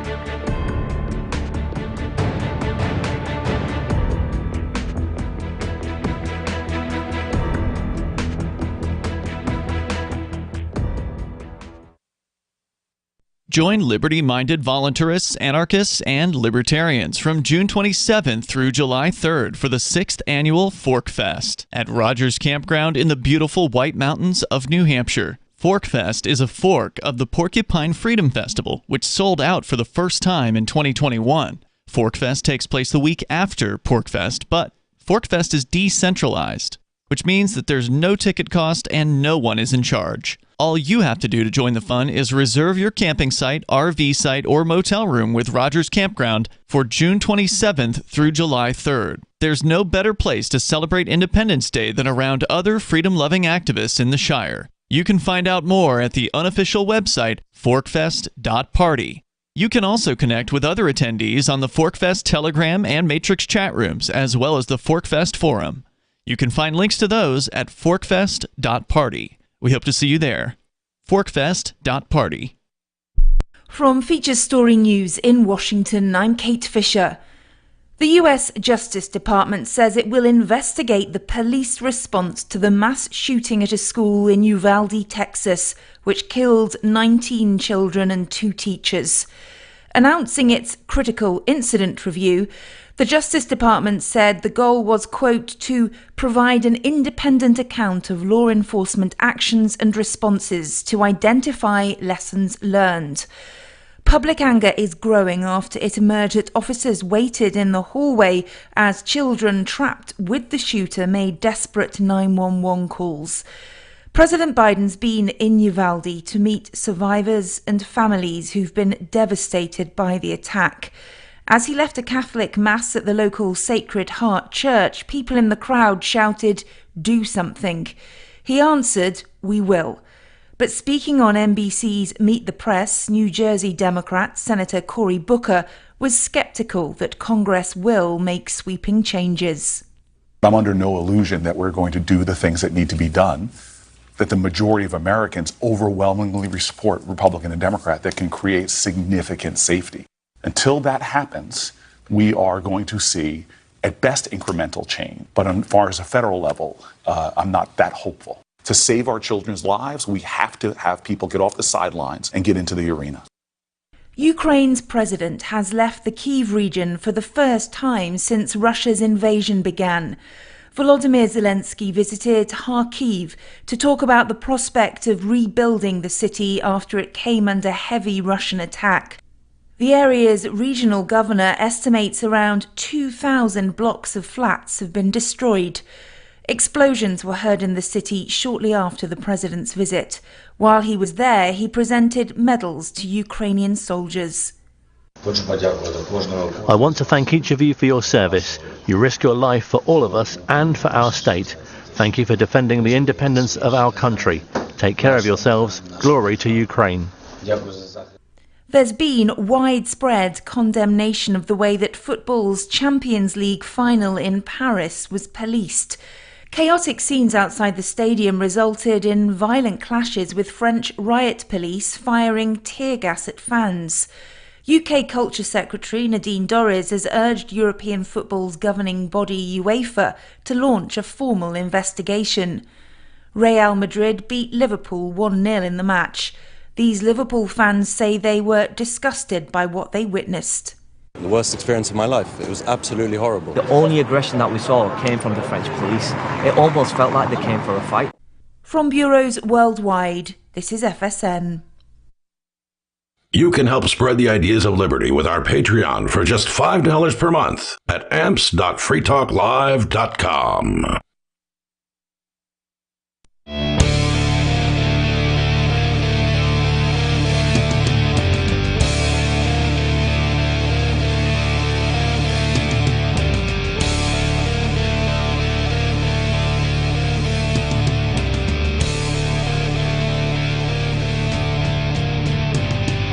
And we're back. You know, Bayanolver or revolvinette is also a portmanteau. This is the cross between a revolver and a bayonet, or a bayonet and a revolver, depending on which word you prefer to use. I would show all of you listeners a picture of it, but, well, this is a radio show, and so you don't get one. Just, look it up on your favorite search engine. There is a device that I saw recently that I call the Bayanolver. Because it's that's not the real name of it. No, it's called something else, but it's a large knife with a small, I believe it's a .22 caliber revolver built into the handle of the large knife.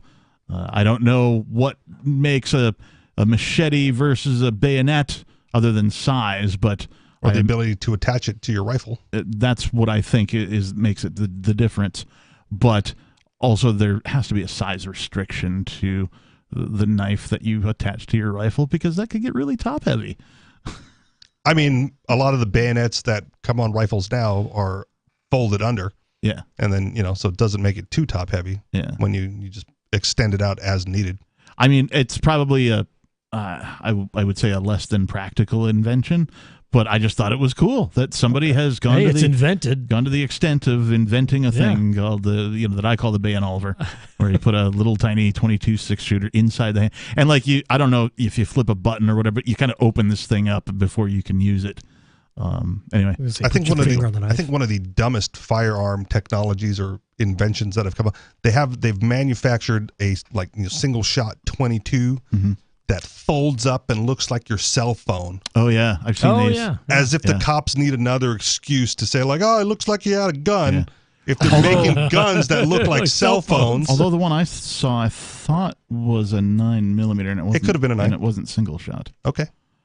But, yeah, same premise, idea. But, right. Yeah. So it looks like the magic triangle, but you break it apart and you have a single shot. Rectangle. Magic rectangle. It's got 4. Yeah. Okay. Triangle's got 3. Triangle, right. It's in the name. Triangle. 3 angles. Poly. Magic rectangle. Rectangle. It's rect. This is Free Talk Live. Near killed him. 603-283-6160. Again, 603-283-6160. In the studio, it's myself, the captain. Steve Classic. And Richie Rich. Let's go to Sarah in New Mexico. Sarah, you're on Free Talk Live. Oh yes. There was times when I was crossing the street, I wanted to tap the car just to let them know that I'm in the crosswalk. Oh, I've done that. I've punched cars. Oh, you have? How about punched in car? Well, do they come out and try to tag you down and beat you up? And nope. Although I suspect that Richie Rich would get less of that than you would, Sarah. I suspect that you don't look intimidating. I don't know. I've never seen you, but I suspect that Richie Rich, with his giant beard and his rings in his eyebrow and that type of thing, may look a bit more intimidating than you do. Yeah, because I was about to tap the car, and she was trying to turn that right-hand turn, and she just was looking at the left-hand side. Just looking at the traffic, and I saw her, so I make sure that she turned the right. I didn't get hit. I walked really fast, but I was ready to tap her just to let her know I was in the crosswalk. Yep, that's smart. But that's fine. It might be fine for you, but there was another guy that was skinny. I talked to him, and he punched the car or whatever he did. He had to run for his life. He showed me his pants got ripped, and I don't see him in town in Albuquerque anymore. He moved out of his town. But, he came out and he chased him down. But but you're pretty big, right? It sounds like you're like 200 pounds or something. That's if nice, somebody came out and wanted to beat you up, you could probably beat him back, huh? I mean, it's been a while since I've been in a fight. I'm thinking he could defend himself. I hope so. But there was one time specifically, it wasn't in a crosswalk, but I was leaving a shopping center on my moped. So I was at the exit to the like trying to pull out onto the road. Yep. And the dude who was in front of me pulling out first decided I'm just going to start backing up now. He just wanted to back into the parking lot. Whoa. So I had to jump off the moped, yank it out of the way before he ran me over. And so as I pulled up next to him, I smacked the crap out of his windshield. I'm like, dude, you got to pay attention. He was like, I'm so sorry. I didn't see it. So, yeah. Sometimes people need a wake-up call, and I'm glad to give it to them. This is not, of course, societal interaction advice. No, some people need a wake-up call. But some people do need a wake-up call. Anything else you want to share, and to Sarah's point, right? If you're crossing the street and you've got the little man, and the dude in the right-hand lane is trying to make his right on red, he's not necessarily looking into the crosswalk. Oh, yeah. And if he doesn't see a car coming from the left, he's going to turn. And if you step into the crosswalk as he's not looking, you're going to get hit. Yep. So if you can see that coming and watch him turn and just punch his car, give him a little reminder dent to look for pedestrians when he doesn't have the right of way, I'm for it. And then fall down and make it look like you got hit. See Okay, what Cody happens. Sue. Ooh, Sarah? Well, I was a lady. I was thinking I give her a gentle tap just to let her know I'm not hitting it with my fist or anything, but No. But I just wanted to let her know that it's like talking to her, I'm here, basically that's the only way. She had the windows rolled up, but I wasn't gonna kick the car or you know what I mean? Because here in Albuquerque, you gotta run for your life. They will come out and assault you. You gotta get ready to get assaulted or beat them up or what you do. And kind of like road rage, they've known to pull. They need to pull out and they beat each other up on the street or they pull out guns, on the freeway, and they do all of that over all of this, you know? Humans are a dangerous species, so be careful out there, Sarah, and thanks for the call tonight. Well, in my career, I have never run into that, right? Because they are already in the wrong, and it's a reminder. And hopefully someday down the line, their buddy goes like, hey, how'd you get that dent in your fender? Right. Like the dude I almost ran over punched my car. Like, and then, so there you go. Yeah. I'm rather extra careful about pedestrians as I drive. I do that because, well, I've been a pedestrian. Like when I didn't have a car for a period of time, I know what that's like. I've almost been run over a bunch of times. Some friends of mine are, one friend of mine specifically made his living as a bicycle courier. Okay. And I can tell you horrendous tales of almost and near and actual crashes that he has been involved in where he went over a car or on top of a car and, had wrecked his bike and all that kind of a thing. So I think a lot of bicyclists are asking for it because they're supposed to follow the rules of the road and they don't do that either. No. They don't pay the taxes for the road either. They're like a tweener culture, right? Like they'll pedal up to the red light and just look both ways and then just go across, and go. Which is fine. But the cops do that too, so sure. But if they get hit because they're doing that, like I don't have any sympathy. You were on the bike and you decided like you wanted to take a chance and got spushed. There are as many idiot human bicyclists as there are idiot human drivers as there are idiot human pedestrians. Okay. In my opinion. Right. Because they're just humans, and humans, even the smartest, bring on the automation. Even the smartest of us do dumb things. Well, okay, so not immune from that. And when I'm in that situation, I go, whoops, didn't see you. Right, yeah. Right, like tip of the hat and the little wave, I'm sorry, mouth it, and alliterate it so they can see it. Yeah. It happens, But if someone punched my car because I almost ran them over, I'd be like, yeah, fair play. Yeah. You ever get run over, Steve? I've never been run over. No. Not even close? Nope. Have you run anybody over? Nope. Okay, good. Me either. I got T-boned on the moped. Did you ever hit a bird? T-boned on the moped. Yeah. Okay, so I had to laugh with Sarah when you mentioned that you were coming out of the driveway on your moped. I can't picture you on a moped, dude. It's a hilarious thing in my head. So I've had several mopeds. It was a lot easier in Hawaii. Like there's a bigger moped culture in Hawaii. Yeah. And I was, driving home late one night and going through an intersection. I had the green, and the dude coming the other way was supposed to yield on left and didn't, and swept me, broke my leg. Was laid up for 2 months. Have you had a near accident on your moped? Give us a call, 603-283-6160. More Free Talk Live is coming up.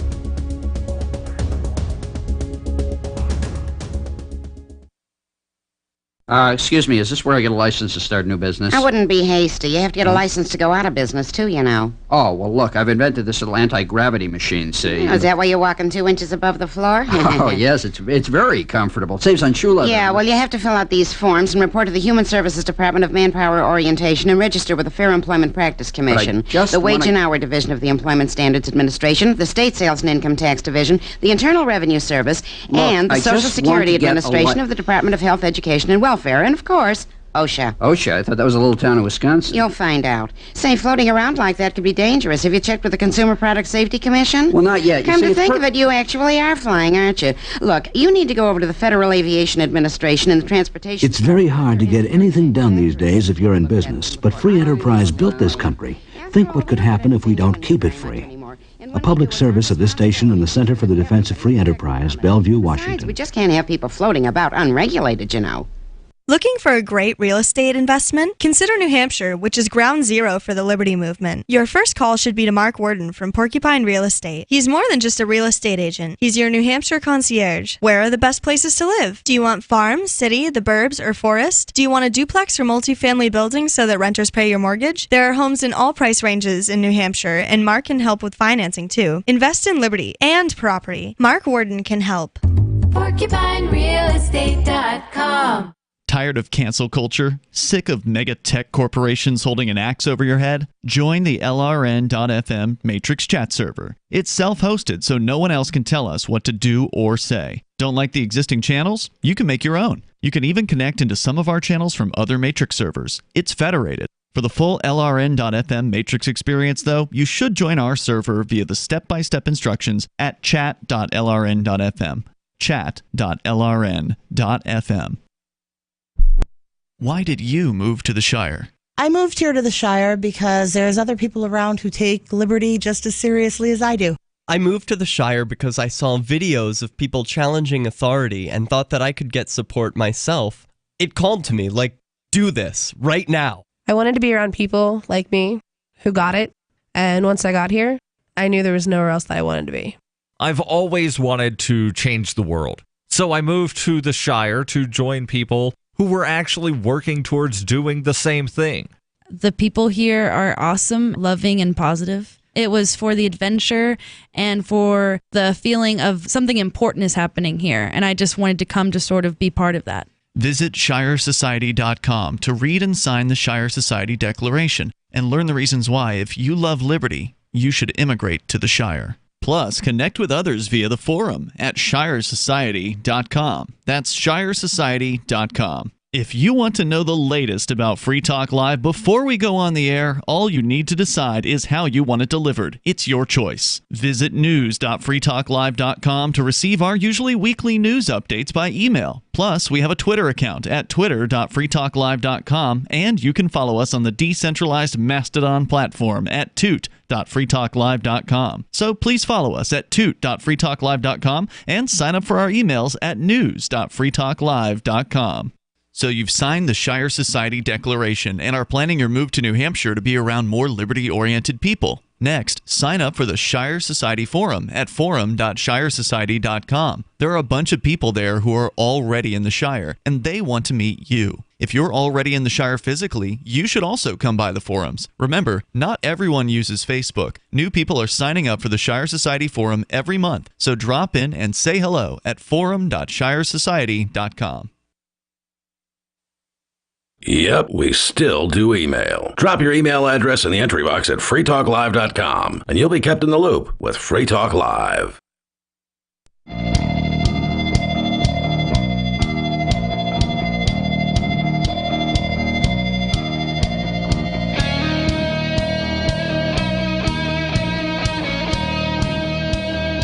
And we're back. Are we back?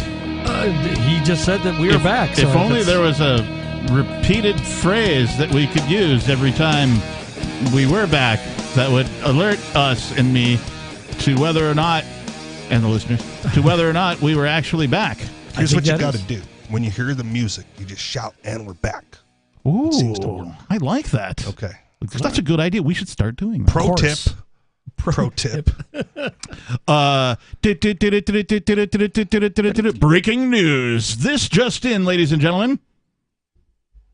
The Libertarian Party has just added support of secession to their platform. Whoa. Nice. Oh, wait, I can. Okay. Now you can clap. Oh, I can clap now. Yeah, don't It's snap, okay. though. All No right, snapping. Snapping, No just snapping. clapping. Okay. Yes, thank you. All right. All right. Round of applause. That's very strong. Very strong. It's those darn Mises people, isn't it? The cock ass? Sure. You could say it. The cock. The caucus. Hand me the caulking gun, will you? Hey, have you seen my caulk? Grandpa, it's pronounced quiche. So one of our producers has alerted me to the fact that the Libertarian Party has added support of secession. Because they had their big convention over the weekend or something. They did something. The Reno redo, or I don't know. They had some trendy name for it. I can't remember. Did they mention a certain state?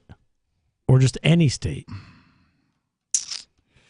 This is just breaking news. Just all Details to follow. Perhaps. I mean, Coming up next. Look into it yourself. All right, I'll take your word for it. You're capable. You have access to like all of the information of mankind on a pocket device. I mean, brilliant. It's going to cut into my YouTube time, man. Do I got to do everything? I mean, all right. 603-283-6160. This is Free Talk Live. If you want to join us, call 603-283-6160. In the studio, it's myself, the captain, Steve Classic, and Rich. Free Talk Live's video archives have been on Library for years. Library is an uncensorable, decentralized, blockchain-based media sharing protocol, and we're big fans of that here on Free Talk Live. In 2020, Library launched Odyssey, a video sharing website to compete with YouTube, and it's really taking off now with over 1 million channels, many of whom are disaffected YouTube creators. During YouTube's crackdown for not towing the government line about COVID, the Free Talk Live YouTube channel started receiving strikes and could literally be taken down permanently at any moment. Thankfully, Odyssey started offering live streaming, and now we're streaming live every night, posting our video archives permanently to Odyssey. You can watch live at any time on our Odyssey channel by visiting video.freetalklive.com. If you want, you can go all in and download the desktop app over at lbry.com. And then every video archive you watch, you'll help seed and keep it online forever. At minimum, we ask you to visit video.freetalklive.com and follow us on Odyssey today. That's video.freetalklive.com. All right, moving right along. We have more to talk about. Rich, I do want to get to, you brought in some stuff that I want to get to, but first, I want to mention this thing. This is from Reason.com. Under the heading of civil asset forfeiture. Michigan couple says town seized their building and offered to return it only if they bought 2 cars for the police department. Oh, yeah. This is several weeks old, I believe. May 19th. Okay. So, yeah, it's a couple weeks. But it hasn't made it onto the show, remarkably. Terrible, you guys. What have you guys been talking about? Current events. I mean, yeah, there's... To be fair, there's been a fair amount of news. So, every day, more news. Peakless Mountaineer and I we over-prepare for whenever we're on this show. And we've discussed doing sort of a leftovers, show, like the stuff we never get to, because some of it ages off, and, it's like if you don't get to it, it kind of loses its, but it's still important stuff for historical reference, particularly as we do current events here on Free Talk Live a lot. Less than current events. So, extortion, there's no other way to explain it, the couple's attorney says. A Michigan couple says their town seized a building they own and then demanded that they buy 2 cars for the police department to get their own property back. The case first reported by WXYZ in Detroit. I didn't know there was a station called WXYZ. That's running out of call letters. So Detroit, yeah. Running out of water, running out of call letters. Detroit, Michigan, everyone. It began in December of 2020 when the mayor of Highland Park and the police chief dropped by a 13,000 square foot building owned by Justina and Matt Cosbeil, Kozbil. I'm not pronouncing that correctly, I'm sure. For an impromptu fire code inspection. Impromptu. Dun, dun, dun. This building looks nice. Be we could ashamed. use this. We could use a few cars. Let's see what we Be can shake out ashamed of. if somebody burned it down. The city officials found a marijuana grow operation inside. The Cosbeils, immigrants from Poland, say they had a state license to grow the medical marijuana, but the city seized the building anyway and held on to it for 17 months. Thought this was America. Without charging them with a crime. Can you imagine? Here come, the authorities, right? And you bought a building, right? Got permission to do the work, too. Got permission to do the thing that you're doing. From the bigger gang. Yep. The state gang. You've got it, in a frame, posted or whatever, right? Yeah. And here comes the town. They're like, we're going to take it anyway because we can. This is called civil asset forfeiture, for those of you not familiar with this type of a thing. And then they held on to it for 17 months and never charged them with anything. Did they charge the drugs? Because they do that, too. They probably smoked it all. Okay. And then it ran out, and they're like, oh, whatever. We're going to charge the plants with an illegal grow operation? Right. Under civil asset forfeiture laws, police can legally seize property, cash, cars, and even houses suspected of, and entire buildings apparently, suspected of being connected to criminal activity like drug trafficking, whether or not the owner has been charged with a crime. But not only were the Cosbeils never charged with a crime, police never alleged there was any major criminal activity at all. They couldn't. They had the license from the state. We're allowed to be here and do this thing. Yeah. In a response to the interrogatory filed in the Cosbeil subsequent lawsuit against Highland Park, a city police officer answered, none, when asked to identify any predicate felony offenses justifying the seizure. None. None. Yeah. How do you justify the seizure? We don't. Yeah, we don't really have to, I guess. A February 24th, 2021 email provided to Reason by the Cosbeil's attorney, Mark Deldin, shows that a Highland Park police officer ferrying a message from city attorney Terry Ford sent to the Cosbeils quotes for 2 cars from a local Ford dealership totaling about $70,000. We want the upgraded model. It's probably his brother-in-law's car dealership, too. Right. Just go pick up these 2 Interceptors. And we want the Joe. extended warranty on those. Yeah, hey, Bobby, I'm sending a couple your way. Make sure you charge them the $70,000, okay? And get the roadside assist. Civil liberties groups often criticize civil forfeiture for creating a perverse profit incentive. You don't say. For police and local governments. I did just say. Since forfeiture revenues often go straight into their budgets, but it's practically unheard of to see such an overt shakedown put into emails and court documents. I actually beg to differ with... Brazen. Yes, this is brazen, but it's not practically unheard of. These departments around the country, around the globe, really, do this stuff all the time. They do it, but this is like the case where they're as open as to what they're doing, right, and not trying to hide it. Right. Like, we don't need to make it a secret anymore. Because they get away with it so often, what do they care? Hey, guys, back the blue, okay? No. I don't think I will. No. No, sir? The thin blue line. I don't like it. No, sir. Anyway, overt shakedown. Now, all of these things are shakedowns. In fact, most of the time, most police interaction is a shakedown of some sort. It's the road piracy. Or extortion. Yeah, exactly.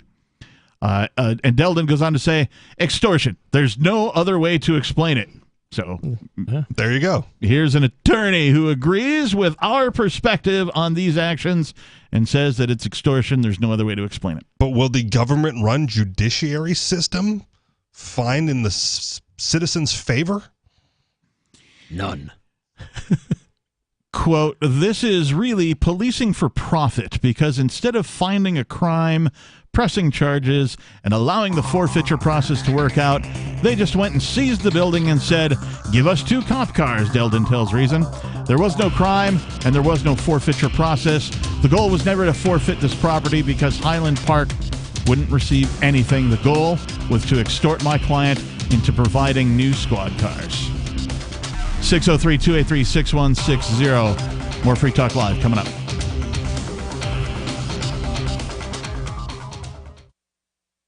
There are lots of ways to listen to Free Talk Live. Our podcast has been around since podcasts began, and now the FTL feed is loaded with content besides our full show archives. Did you know that we make it easy for you to customize your podcast subscriptions? We have different feeds, one that includes only our full shows, one with just the Daily Digest, and our main feed that includes everything. You decide what you listen to. It's quick and easy to customize your feeds at feeds.freetalklive.com. That's feeds.freetalklive.com. Do you feel like your nation, state, or community no longer holds your values? Have you dreamt of a place where people agree that liberty is important and are free to pursue their projects so long as they respect the property of others? There are many people just like you that are discovering freeprivatecities.com. Their social media links are at the upper right of the page at freeprivatecities.com. All skill levels will be needed when the first of the Free Private Cities opens. It's sooner than you think. Stop arguing and build. freeprivatecities.com. The new 4th edition of Healing Our World, The Compassion of Libertarianism, will take your understanding of liberty to a deeper level and has over 1,300 updated references, new cartoons, and a foreword by Dr. Ron Paul. With discounts for multiple book purchases, the 4th edition of Healing Our World is a great gift for the liberals, pragmatists, environmentalists, and Christians in your life who think libertarianism is cold-hearted. Get yours today at healing.freetalklive.com and use promo code FTL for a $5 discount. What if you want to hear the latest episode of Free Talk Live, but all you have is your phone, you forgot to download our archive, and you have no data connection? You can call our Listen line at 641-793-0191. That's a long-distance number, so you may incur charges. If not, listen as long as you want. 641-793-0191. The Free Talk Live Listen line, 641-793-0191. You're listening to the live edition of Free Talk Live. Hour number 3 is next after the news here on the Liberty Radio Network at LRN.FM. From Feature Story News in Washington, I'm Kate Fisher. The U.S. Justice Department says it will investigate the police response to the mass shooting at a school in Uvalde, Texas, which killed 19 children and 2 teachers. Announcing its critical incident review, the Justice Department said the goal was, quote, to provide an independent account of law enforcement actions and responses to identify lessons learned. Public anger is growing after it emerged that officers waited in the hallway as children trapped with the shooter made desperate 911 calls. President Biden's been in Uvalde to meet survivors and families who've been devastated by the attack. As he left a Catholic mass at the local Sacred Heart Church, people in the crowd shouted, "Do something." He answered, "We will." But speaking on NBC's Meet the Press, New Jersey Democrat Senator Cory Booker was skeptical that Congress will make sweeping changes. I'm under no illusion that we're going to do the things that need to be done, that the majority of Americans overwhelmingly support Republican and Democrat, that can create significant safety. Until that happens, we are going to see, at best, incremental change. But as far as a federal level, I'm not that hopeful. To save our children's lives, we have to have people get off the sidelines and get into the arena. Ukraine's president has left the Kyiv region for the first time since Russia's invasion began. Volodymyr Zelensky visited Kharkiv to talk about the prospect of rebuilding the city after it came under heavy Russian attack. The area's regional governor estimates around 2,000 blocks of flats have been destroyed. Explosions were heard in the city shortly after the president's visit. While he was there, he presented medals to Ukrainian soldiers. I want to thank each of you for your service. You risk your life for all of us and for our state. Thank you for defending the independence of our country. Take care of yourselves. Glory to Ukraine. There's been widespread condemnation of the way that football's Champions League final in Paris was policed. Chaotic scenes outside the stadium resulted in violent clashes with French riot police firing tear gas at fans. UK Culture Secretary Nadine Dorries has urged European football's governing body UEFA to launch a formal investigation. Real Madrid beat Liverpool 1-0 in the match. These Liverpool fans say they were disgusted by what they witnessed. The worst experience of my life. It was absolutely horrible. The only aggression that we saw came from the French police. It almost felt like they came for a fight. From bureaus worldwide, this is FSN. With FSN Spotlight, I'm Simon Marks. Today, remembering Lester Piggott, who died over the weekend at the age of 86. For decades, in the world of horse racing, there was no bigger name. A 9-time winner of Britain's Derby, his career spanned 45 years in the saddle. He rode 4,493 winners in Britain, 850 elsewhere, including the USA, Ireland, Singapore and Hong Kong. He was a complete phenomenon. And uniquely gifted and a most peculiar, amazing guy. Bruff Scott is the former legendary racing commentator for ITV in Britain. It's impossible to exaggerate what a shadowy cast across the racing world. He was 12 when he rode his first winner. He was 15 when he rode in the Derby the first time. And he won the Eclipse Stakes then. He was 16 when he was second in the Derby. He was 18 when he first won it. And then he was disqualified and banned for 6 months for rough riding at Ascot 2 weeks later. And yet that autumn, he was appointed, even before he got his licence back, to ride for the top trainer in the land, Noel Merlis. Life did not always go Lester Piggott's way. In 1987, he was jailed for tax fraud and was released after 12 months. As a result of that, his Order of the British Empire award was revoked. But he remained a legend, not least because he continued riding competitively until he was 59. With FSN Spotlight, I'm Simon Marks. Our main news again. The US Justice Department says it will investigate the police response to the mass shooting at a school in Uvalde, Texas, which killed 19 children and 2 teachers. Ukraine's president has left the Kyiv region for the first time since Russia's invasion began. And there's been widespread condemnation of the way football's Champions League final in Paris was policed. And that's the latest feature story news. Kate Fisher reporting. Pennington is reeling this hour from one of the biggest stories we've seen in decades. That's right, Kathy. Mayor Sue Hallinan has stepped down following revelations of her involvement in a coupon forging scandal. After a week of fervent denials, Mayor Hallinan admitted that last Thursday she used 5 counterfeit coupons on a weekly shopping trip to the Kroger for a savings totaling $14.81. Once you've made a fake coupon and you've had a taste of that power, it's hard to stop. How much time does one woman need? Mayor Hallinan also apologized for her first response to the controversy when she blamed Jared the paperboy for stealing her coupons and replacing them with the fakes. I don't know what to say. She could have ruined my career. I hope she goes to jail forever. And in what many are saying is the ultimate indignity, Mayor Hallinan's photo has been put up on the Kroger's so-called banishment wall, in between such undesirables as the Fredericks boy and infamous gum thief, Mr. Ivins. This is the Onion News Network.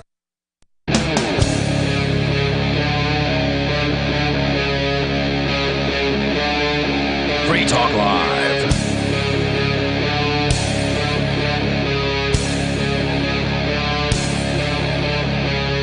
And we're back. This is Free Talk Live. Thank you for tuning in. Thank you for listening to our program. We are a live call-in radio program where you can call in and talk about whatever's on your mind.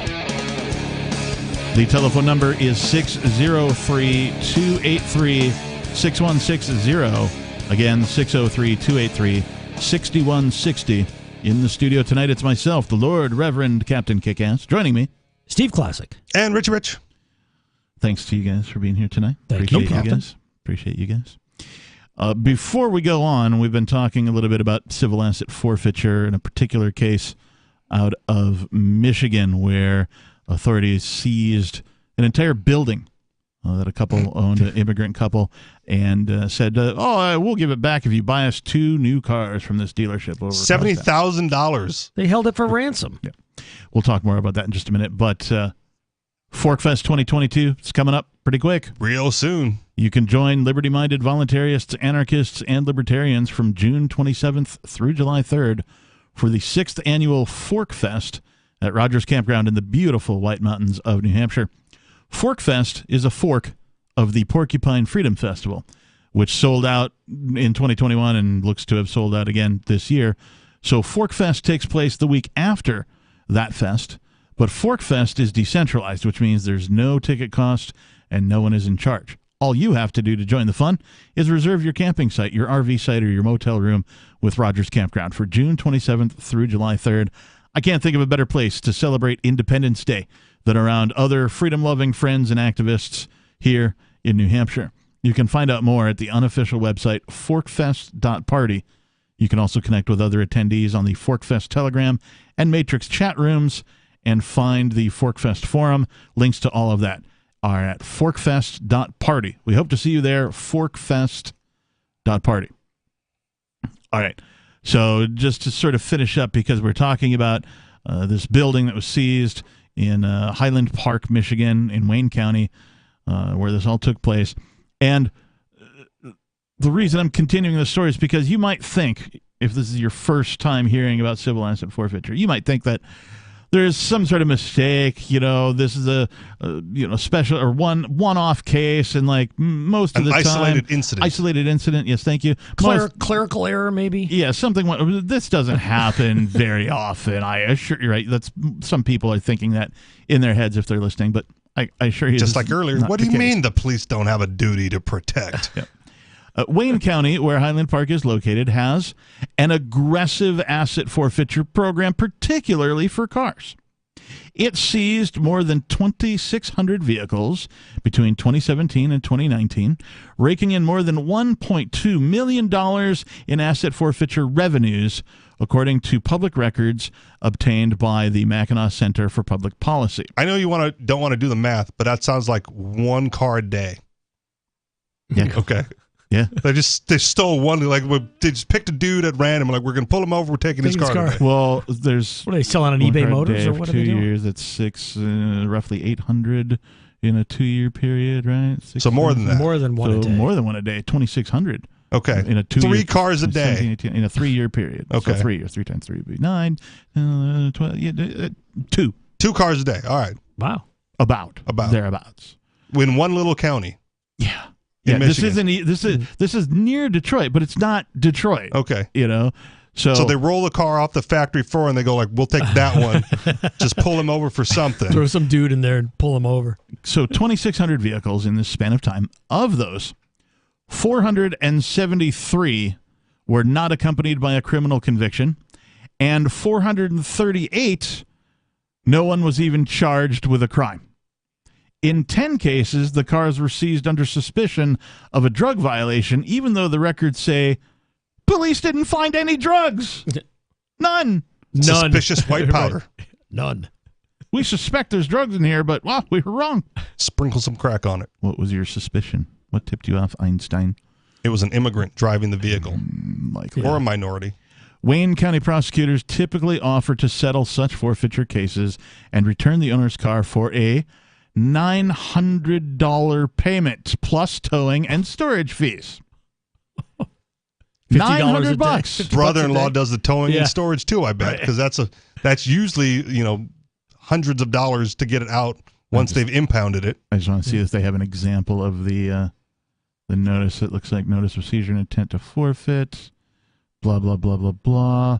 If you want to call the Wayne County Prosecutor's Office, their phone number is 313-224-6688. That's 313-224-6688 for the Wayne County Prosecutor's Office. Give them what for? Should you like to give them what do you ask them? Like, did you have any used cars for sale? Be like, hey, why are you extorting people for their cars and for their buildings?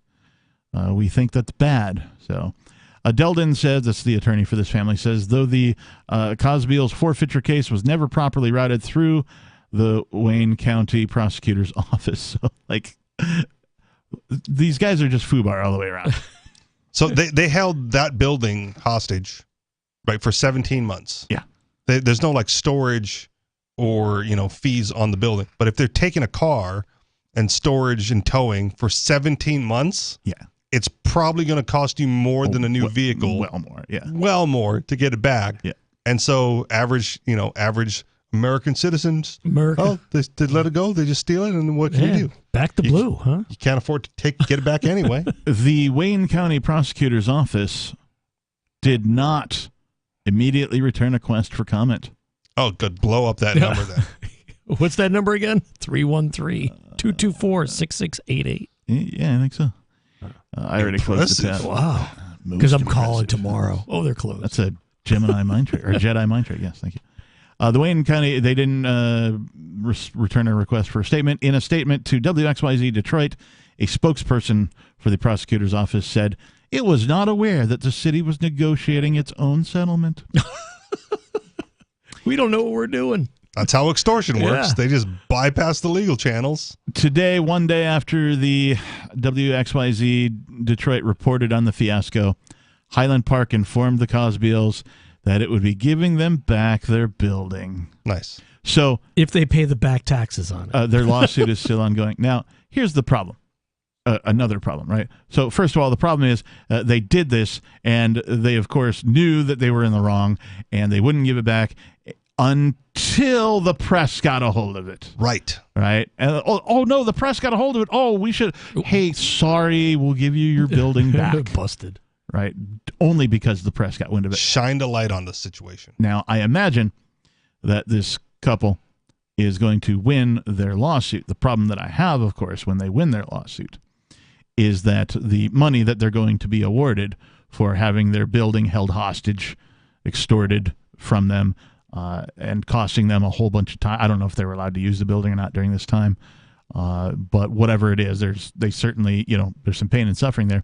When they ultimately win this lawsuit, the money that they're awarded is not going to come from the Highland Police Department or whatever department. What? Where would that money come from? Well, it's going to come from the taxpayers. No. And the people who actually committed this extortion are going to face nothing. This should be one of those situations where the entire force is fired and the police department disbanded. Like when the whole defund the police movement, this is it. This is case one of defund, because they don't deserve to be in existence at all if their whole budget is reliant upon extorting people to the tune of 2 cars a day. How many other people in Highland Park have they done this to? Delden, their attorney, wonders. My clients are fortunate enough to have had the resources to come and hire me. They're paying for me to fight for their rights, but this is expensive. How many people in Highland Park didn't put up a fight? 2,600. Wow, you could probably have a class action lawsuit there. That many cars, that many people. Yeah. So abolish police, replace them with free market security agencies, right? If you want a product, if you want a service, the market is the best place for you to find that. Police currently have a monopoly on this. You have no choice in providers for your security services, and it's about time to end that. 603-283-6160. Do you think it's time to abolish police? Let us know. This is Free Talk Live.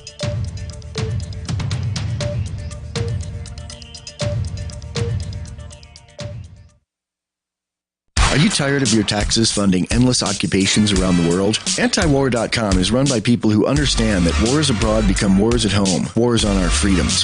Antiwar.com is dedicated to bringing you the latest in news, views, interviews, and reviews from the top movers and shakers in the anti-occupation movement.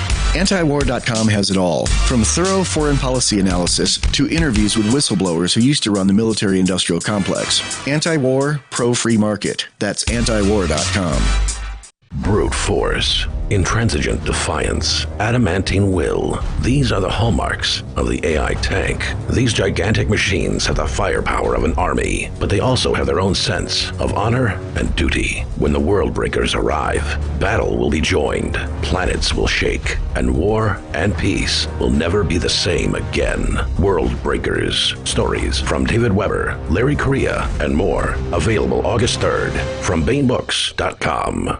I'm a little obsessed with My Magic Mud. Several years ago, I met Jessica Armand, the founder and CEO of My Magic Mud, and I didn't even know my teeth were coffee stained. A week's worth of use convinced me, and now I use it every 3 or 4 days. It's clinically proven to whiten teeth, and I think it cleans better, too. My Magic Mud's available at most local health food stores, Sprouts, Natural Grocers, CVS, Walmart's Natural Beauty Aisle, but I can get it for you for 20% off with coupon code FTL20 at mymagicmud.com. FTL20 mymagicmud.com. Are you tired of governments murdering people around the world?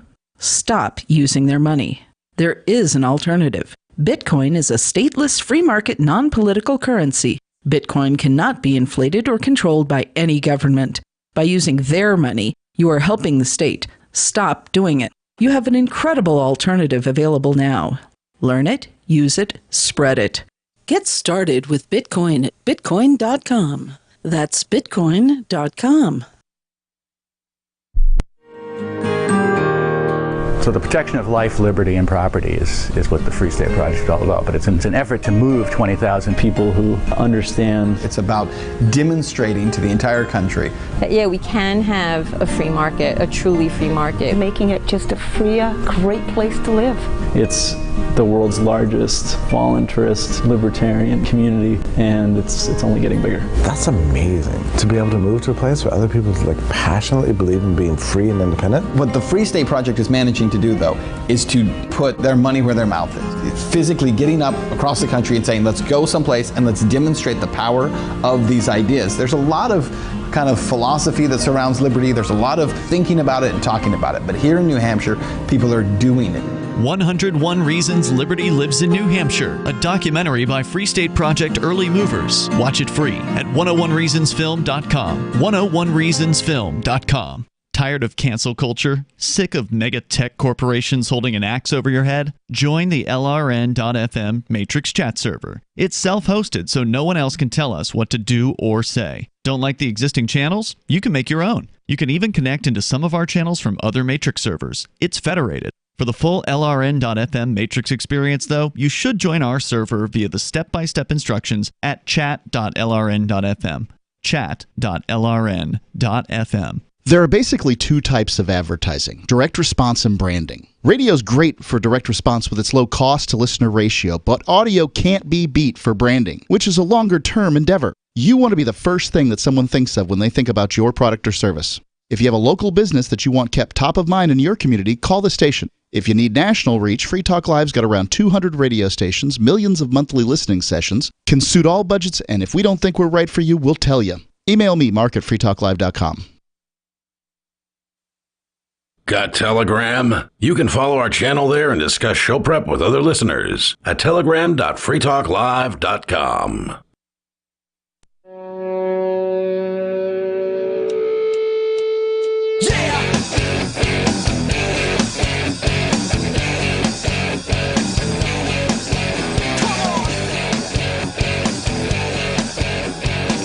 And we're back. He confirmed it. Wow. Some good timing, Richie Rich. I tried. Hold on. That's why I extended the and a little bit. And we're back. Yeah. Yeah. Thank you for tuning in. Thank you for listening to this program. Free Talk Live is the name. You can find out more about our show over at freetalklive.com. If you missed any part of tonight's show, of course, you can go listen to this sometime after the show's over, and the archives go back for a decade. I don't know how far back it goes, but it's a long time. So yeah, if you like the show, go over there, check it out. In the studio tonight, it's myself, the captain, Steve Classic, and Rich. The telephone number 603-283-6160. Let's go straight away to the phones, and let's go with Jack in Washington. Jack, you're on Free Talk Live. Yeah, I was going to talk about gun rights. Okay. Kamala and Biden made some points or made some statements today that were kind of scary.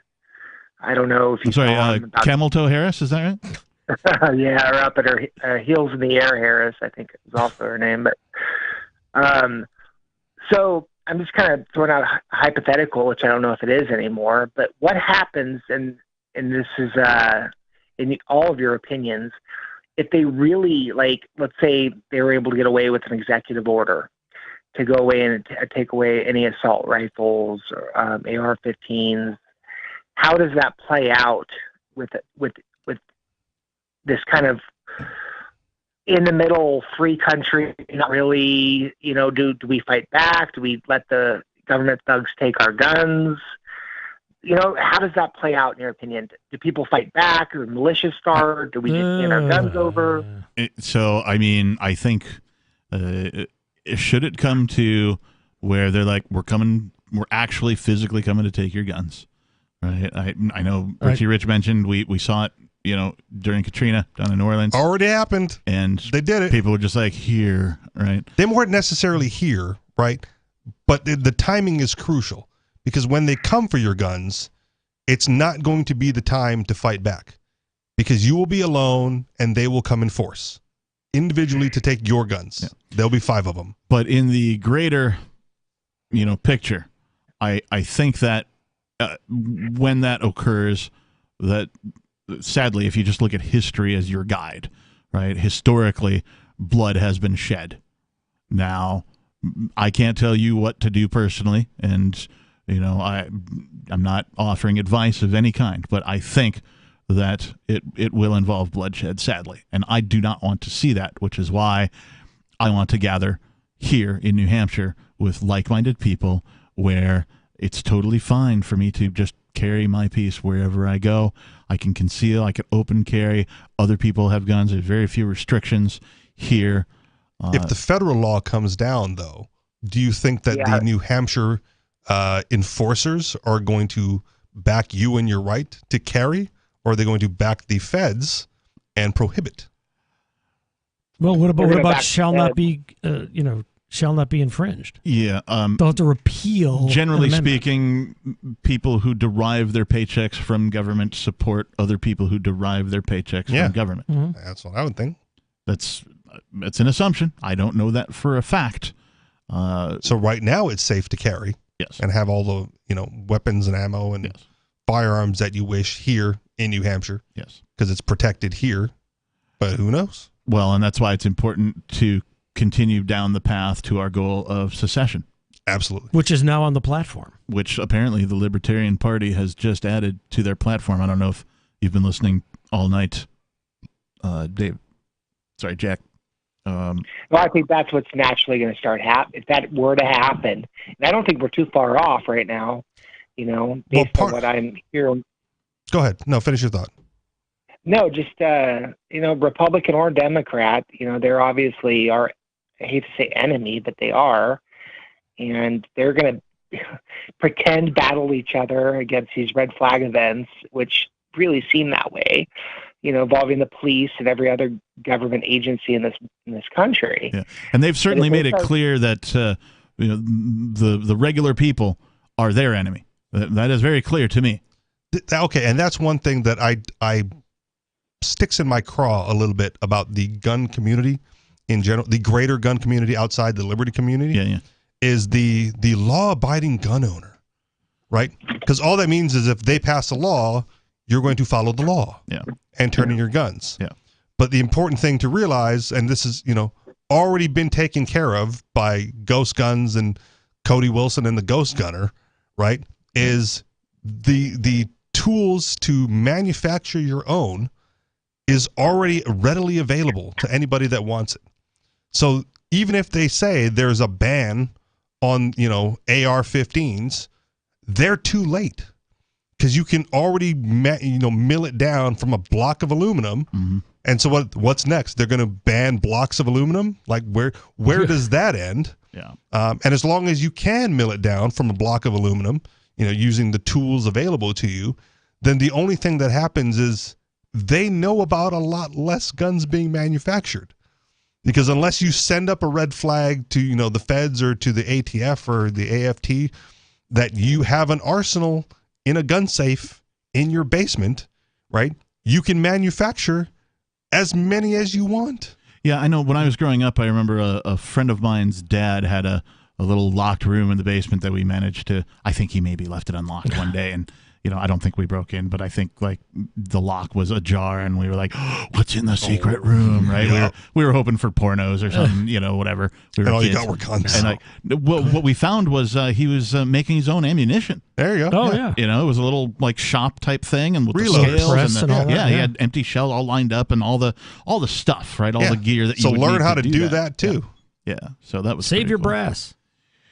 And to your point, just real quick, I actually watched a documentary. I think it was in Vietnam or Thailand. Mm-hmm. And it was just what I don't know if that was Richie Rich, but they were, grabbing that block of metal and they're manufacturing guns right out there in like the jungle. Yeah. There's a whole documentary about it. They were making them anyway. Stopped. Yeah, and who's going to get those guns? Is it going to be the good guys, if there's such a thing? Well, I don't care who gets them, right? Because that's the other misnomer, is that criminals are going to follow the law all of a sudden. You ban the guns and they're not going to figure it out? Yeah. They're crafty. Well, and let's not forget, too, what happens. So you mentioned Lagos, law-abiding gun owners, right? Yeah.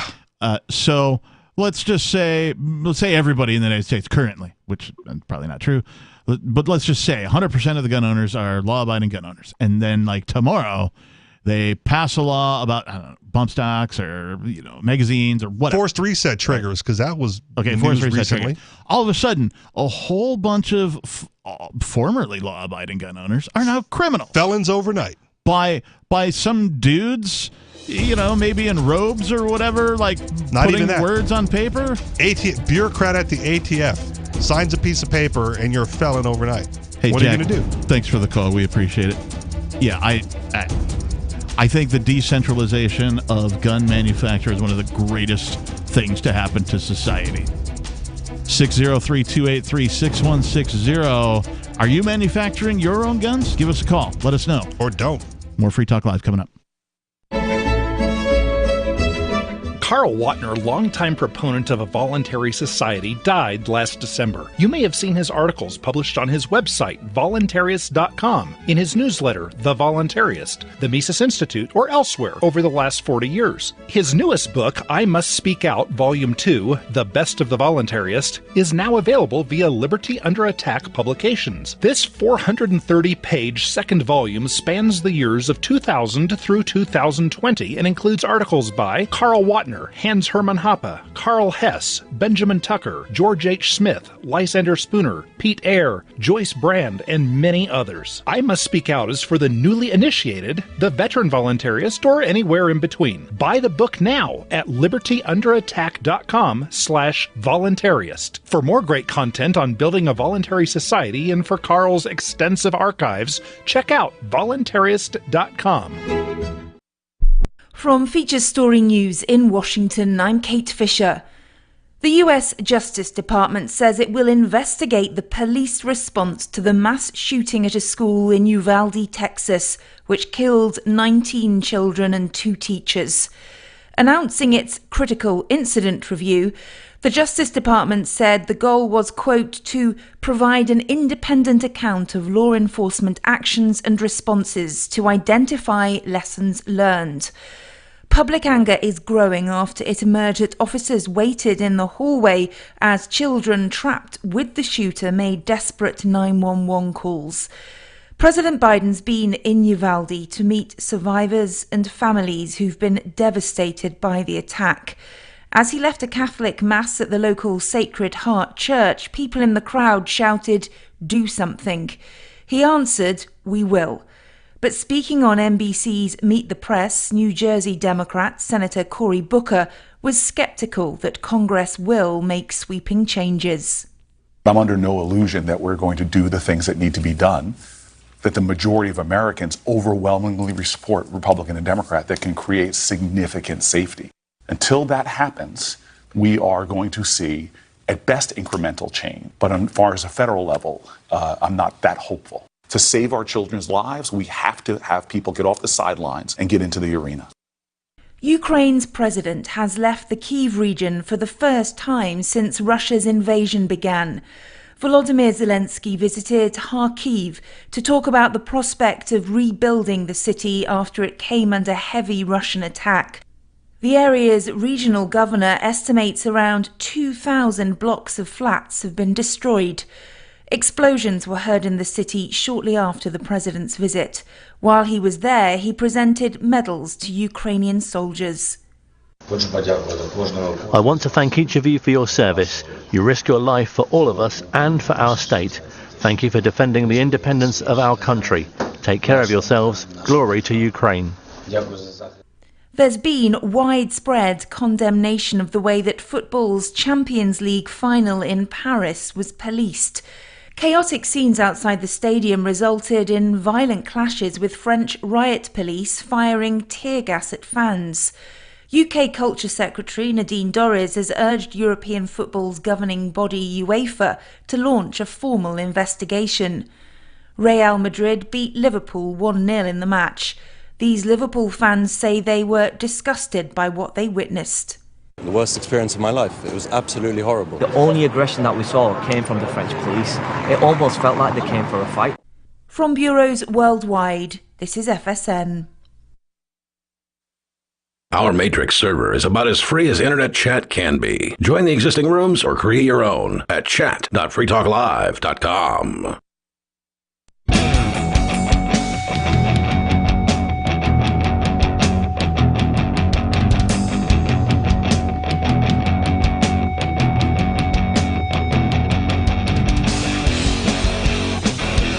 And we're back. And this is the captain, Steve Classic, and Richie Rich. And we're here doing a radio show called Free Talk Live. The telephone number, if you'd like to join us, is 603-283-6160. We've got several calls on hold. We'll get to those. If for whatever reason you're trying to get in and you can't, just keep trying. If you get a busy signal, something like that, just keep trying. 603-283-6160. Before we go on, I do want to take a moment and say thank you to tonight's amplifier. That would be Jenna Talia. Nice. Seriously, like, you know, these guys put in their names. And you let them pick their own usernames, and this is what they come up with. Anyway, so much for freedom. Jenna Talia, or Talia, I guess is probably how it's pronounced, right? Jenna Talia is a platinum level contributor to the AMPS program. What is an amplifier? What's the AMPS program, you might ask? Well, if you go over to amps.freetalklive.com, you'll see what it's about. You can contribute to getting this radio program that you're listening to right now onto more radio stations, onto more platforms, broadcast further throughout the world, maybe more satellite stations than we're currently on, all that kind of stuff. We only ask for $5. You can give more. Jenna Talia is a platinum level subscriber, meaning she's giving $25 or more. Maybe she.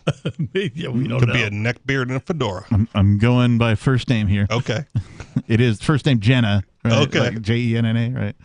At any rate, so yeah, 25. So if you're listening to this program, you enjoy the topics, you enjoy the hosts, you enjoy the content that we bring, you enjoy the co-hosts, please consider becoming an amplifier and helping us spread the message of freedom, peace, and prosperity to, well, the whole world, because, I mean, we are online, so it's global. Anyway, thank you again, Jenna Talia. We appreciate you. Yes, we do.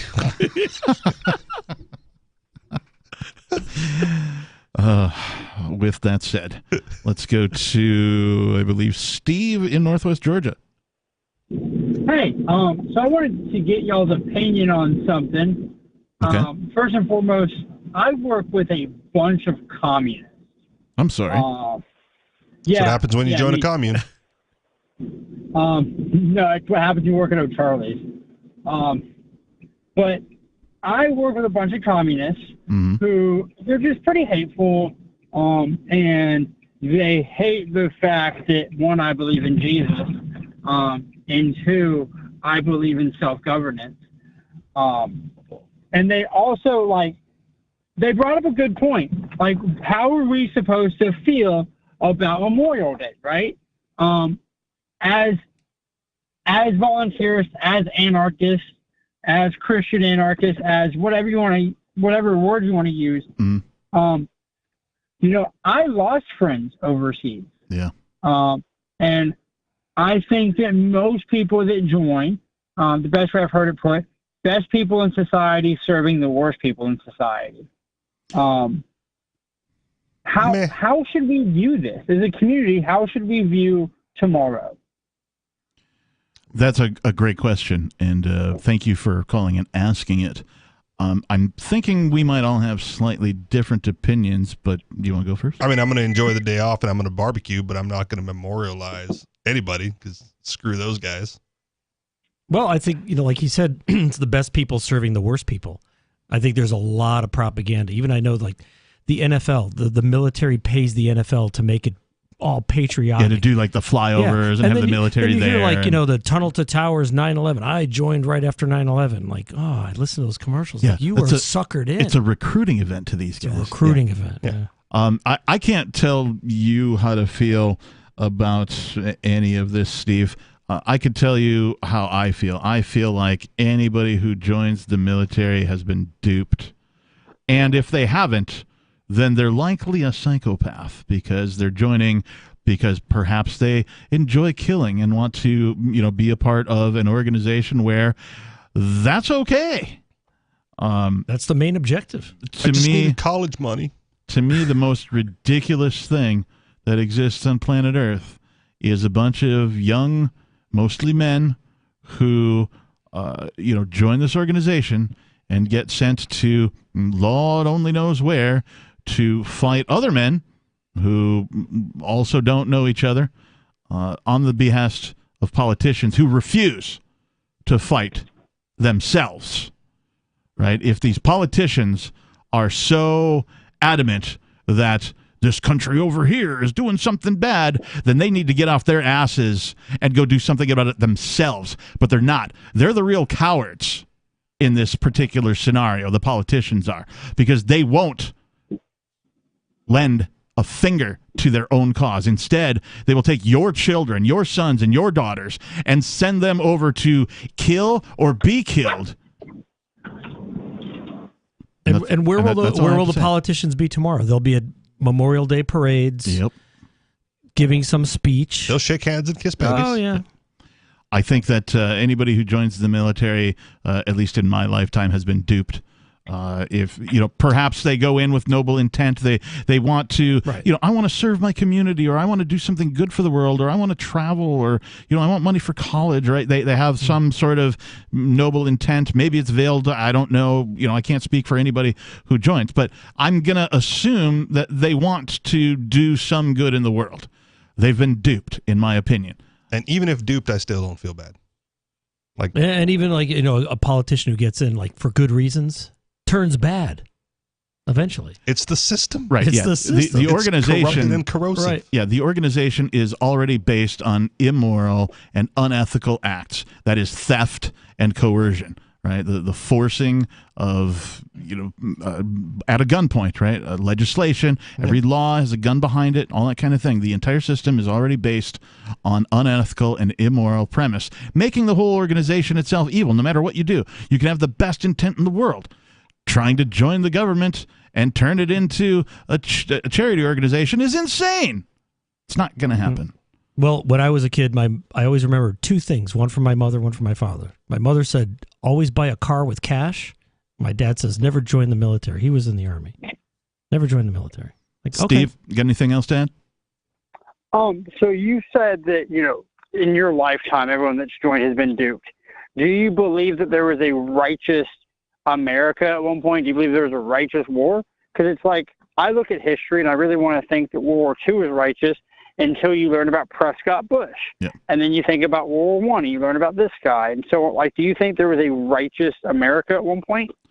I mean, based on history, no, I don't really. I think some people maybe had a good idea. I'm talking about what people call the founding fathers, right?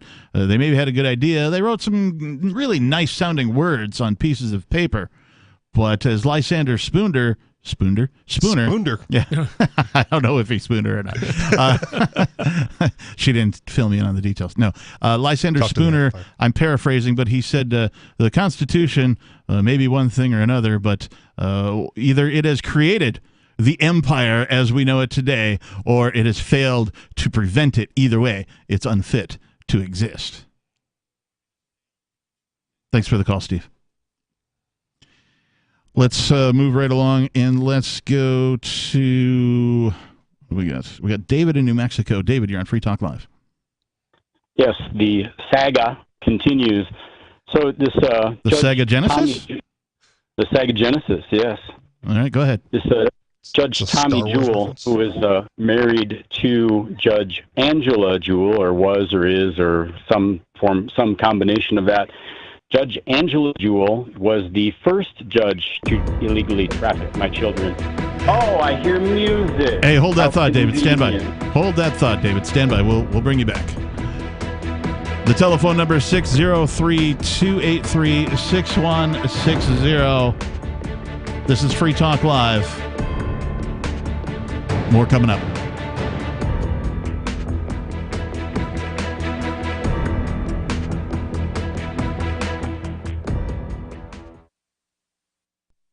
If you're looking for work, you know the math. There are many more applicants than openings, so you need to stand out, not blend into the blah, blah, blah your interviewer is hearing from your competition.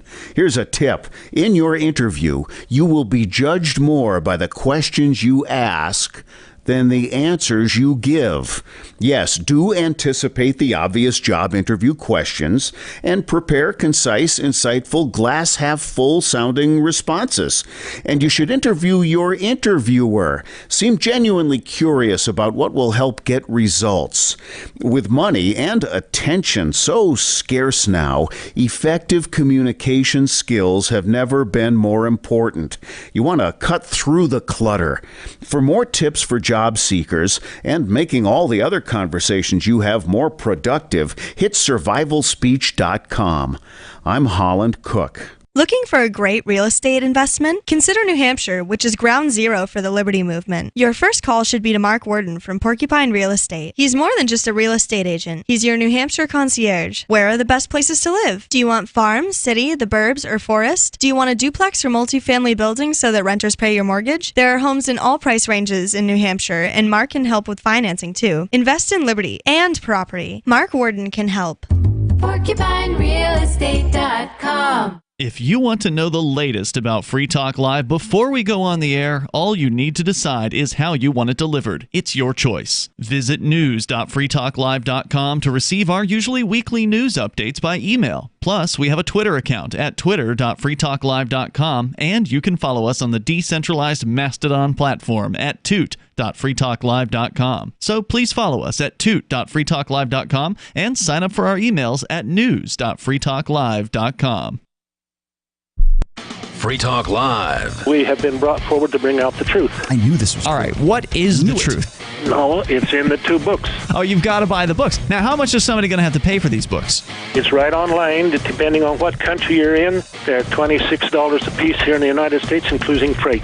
Now, why would God put books out and require people to pay for them? What's the point in that? I mean, aren't there people out there that can't afford that? Those of us here on Earth have had to put the material together and get it copyrighted and available. Why would God want to copyright something? What's the point of that? I mean, wouldn't God want anything on this planet has to be copyrighted to be put out legally by That's your not true. government Not true at all. on Not this true, sir. Nope. You can put Will whatever you you please want let out me there. explain? No, you let me explain, because whatever you want, you can put online, and nobody's going to tell you can't do it. Free Talk Live, 7 nights a week from 7 to 10 Eastern, live on the Liberty Radio Network at LRN.FM.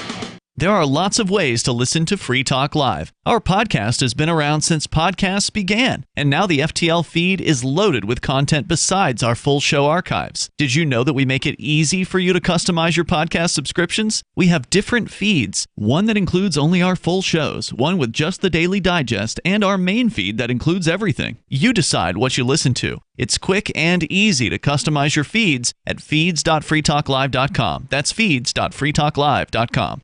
So you've signed the Shire Society Declaration and are planning your move to New Hampshire to be around more liberty-oriented people. Next, sign up for the Shire Society Forum at forum.shiresociety.com. There are a bunch of people there who are already in the Shire, and they want to meet you. If you're already in the Shire physically, you should also come by the forums. Remember, not everyone uses Facebook. New people are signing up for the Shire Society Forum every month, so drop in and say hello at forum.shiresociety.com. You can stick it to the man and big tech. Join our FTL social mastodon at social.freetalklive.com.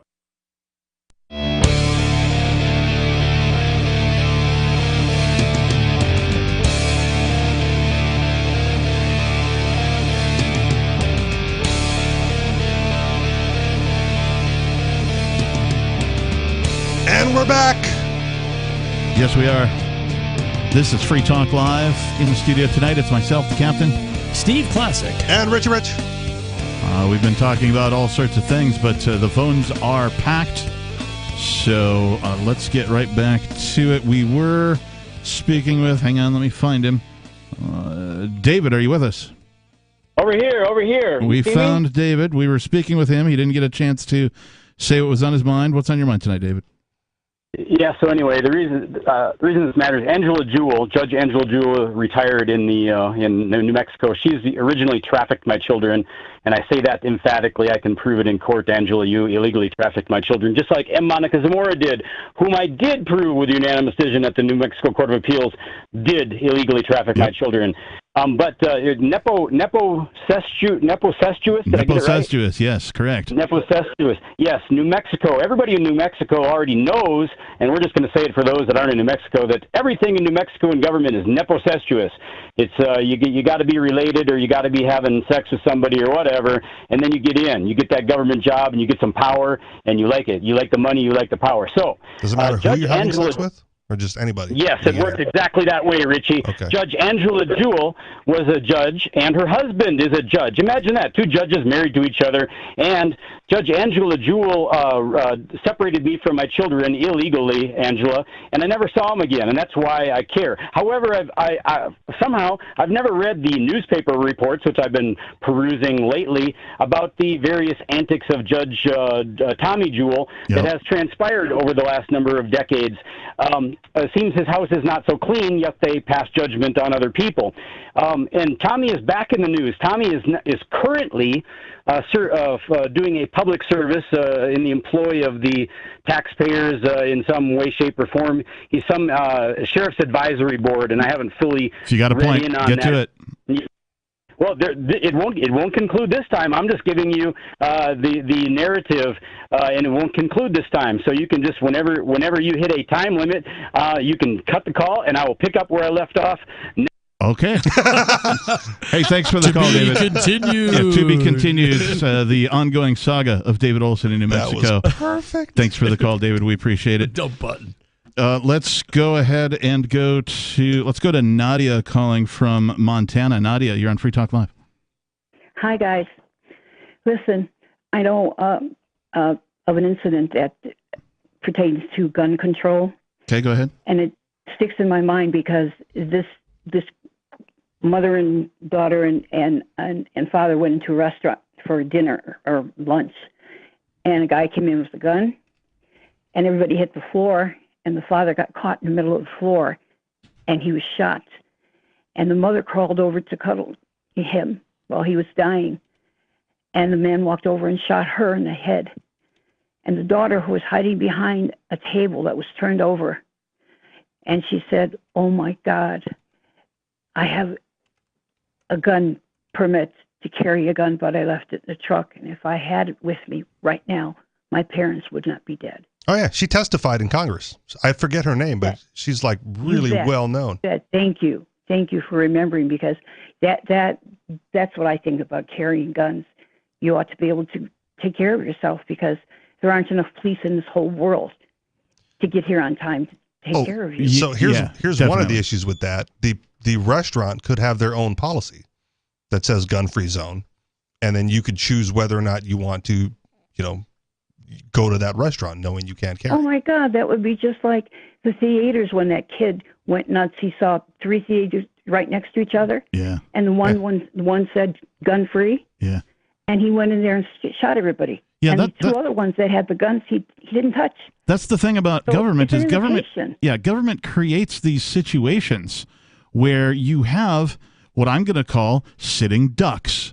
Right? You have a theater or a restaurant or a school filled with people who are completely disarmed, right? And if anybody with, any sort of mental illness or any desire to create harm to a whole bunch of people can locate these things, which we all can, why, that's what we have. And we're seeing all of that, including the incident that you're mentioning, including the shooting that just happened in Uvalde, thank you. And also Buffalo, right? The same kind of thing. These are sitting ducks, right? Just ripe for somebody who wants to do something like this. Yeah. And if you research it, you'll find more cases like that than not. Oh, agreed.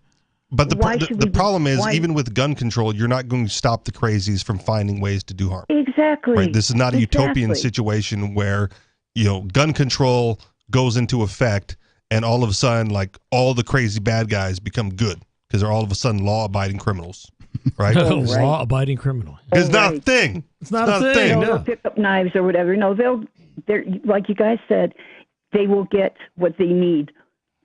Right. The only thing you can do is like the West Virginia one is be prepared to defend yourself. Yeah. Get whatever tools you need, get whatever training you think is sufficient, right? And then be prepared to act if you were ever in that situation. And that's the best you can hope for. And what is a shame, though, is that there aren't really any media outlets, save for maybe this show, who are upholding this lady in West Virginia as a hero, as somebody who prevented a potential mass murder. Because it was prevented, so it can't be called a mass murder, so it doesn't make the headlines. Exactly. It wasn't a mass shooting. Right. Exactly. You guys are great. I'm so glad that you're talking about this. And pray that we're not left with no guns, because then we'll all be breaking the law. Hey, Nadia, thank you for the call. Which is fine. If they ban it, right, then just break the law, right? Find those tools that you can manufacture your own, pick some of those up, and get prepared in advance. Yeah, I don't understand the mentality of people who want to tell other people that they cannot arm themselves. Especially from the people who have they have bodyguards. Politicians, they got Capitol Police. Yeah. They're protected by guns. Yeah, right. Yeah. Look at the number of people surrounding President du jour, whoever it may be on the chair at any given time, or Mayor du jour or Senator du jour, whoever it is. Your city councilman, whatever. Most of these folks have men surrounding them who are trained and armed. Yep. And if you're going to listen to celebrities tell you that you don't need guns, well, they got their own bodyguards too, and guess what they're carrying? Well, they're not carrying pens. I'd like to see Hollywood ban the gun. Let's ban it in Hollywood first. Well, I think see how that actually goes. No think, more guns in movies. That's I bad. think if governments want to pass legislation that ban guns, then they should start by putting their guns down. Lead by example. Yeah, show us how it's done. Less gun-free zones and more free gun zones. Like the British police, just with the Bobby baton. Yeah. Halt, or I'll yell, halt again. Or I'll blow a whistle.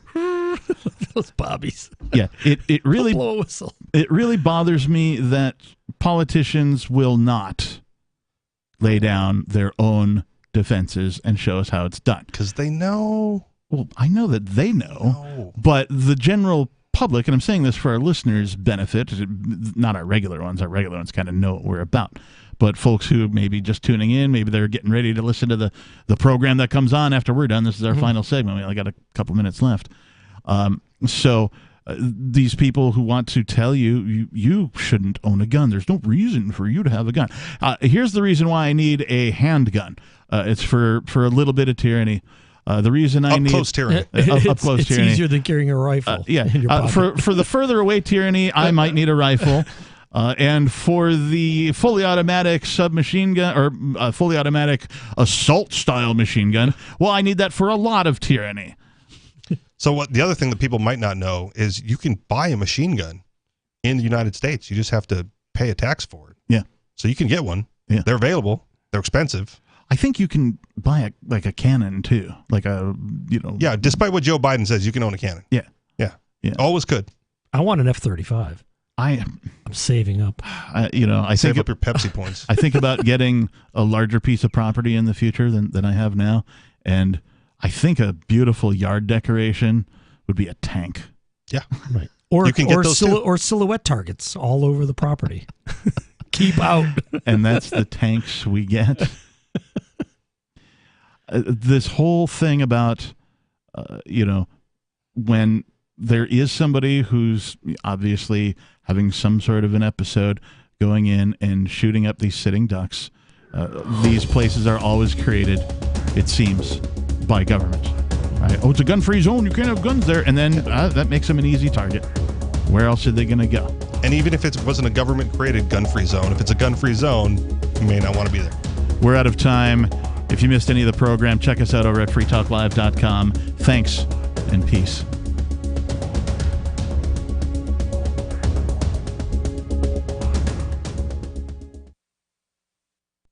What if you want to hear the latest episode of Free Talk Live, but all you have is your phone, you forgot to download our archive, and you have no data connection? You can call our Listen line at 641-793-0191. That's a long-distance number, so you may incur charges. If not, listen as long as you want. 641-793-0191. The Free Talk Live Listen line, 641-793-0191. Do you feel like your nation, state, or community no longer holds your values? Have you dreamt of a place where people agree that liberty is important and are free to pursue their projects so long as they respect the property of others? There are many people just like you that are discovering freeprivatecities.com. Their social media links are at the upper right of the page at freeprivatecities.com. All skill levels will be needed when the first of the Free Private Cities opens. It's sooner than you think. Stop arguing and build. freeprivatecities.com. The new 4th edition of Healing Our World, The Compassion of Libertarianism, will take your understanding of liberty to a deeper level and has over 1,300 updated references, new cartoons, and a foreword by Dr. Ron Paul. With discounts for multiple book purchases, the 4th edition of Healing Our World is a great gift for the liberals, pragmatists, environmentalists, and Christians in your life who think libertarianism is cold-hearted. Get yours today at healing.freetalklive.com and use promo code FTL for a $5 discount. Tired of cancel culture? Sick of mega tech corporations holding an axe over your head? Join the LRN.FM Matrix chat server. It's self-hosted, so no one else can tell us what to do or say. Don't like the existing channels? You can make your own. You can even connect into some of our channels from other Matrix servers. It's federated. For the full LRN.FM Matrix experience, though, you should join our server via the step-by-step instructions at chat.lrn.fm. Chat.lrn.fm. This is the Liberty Radio Network.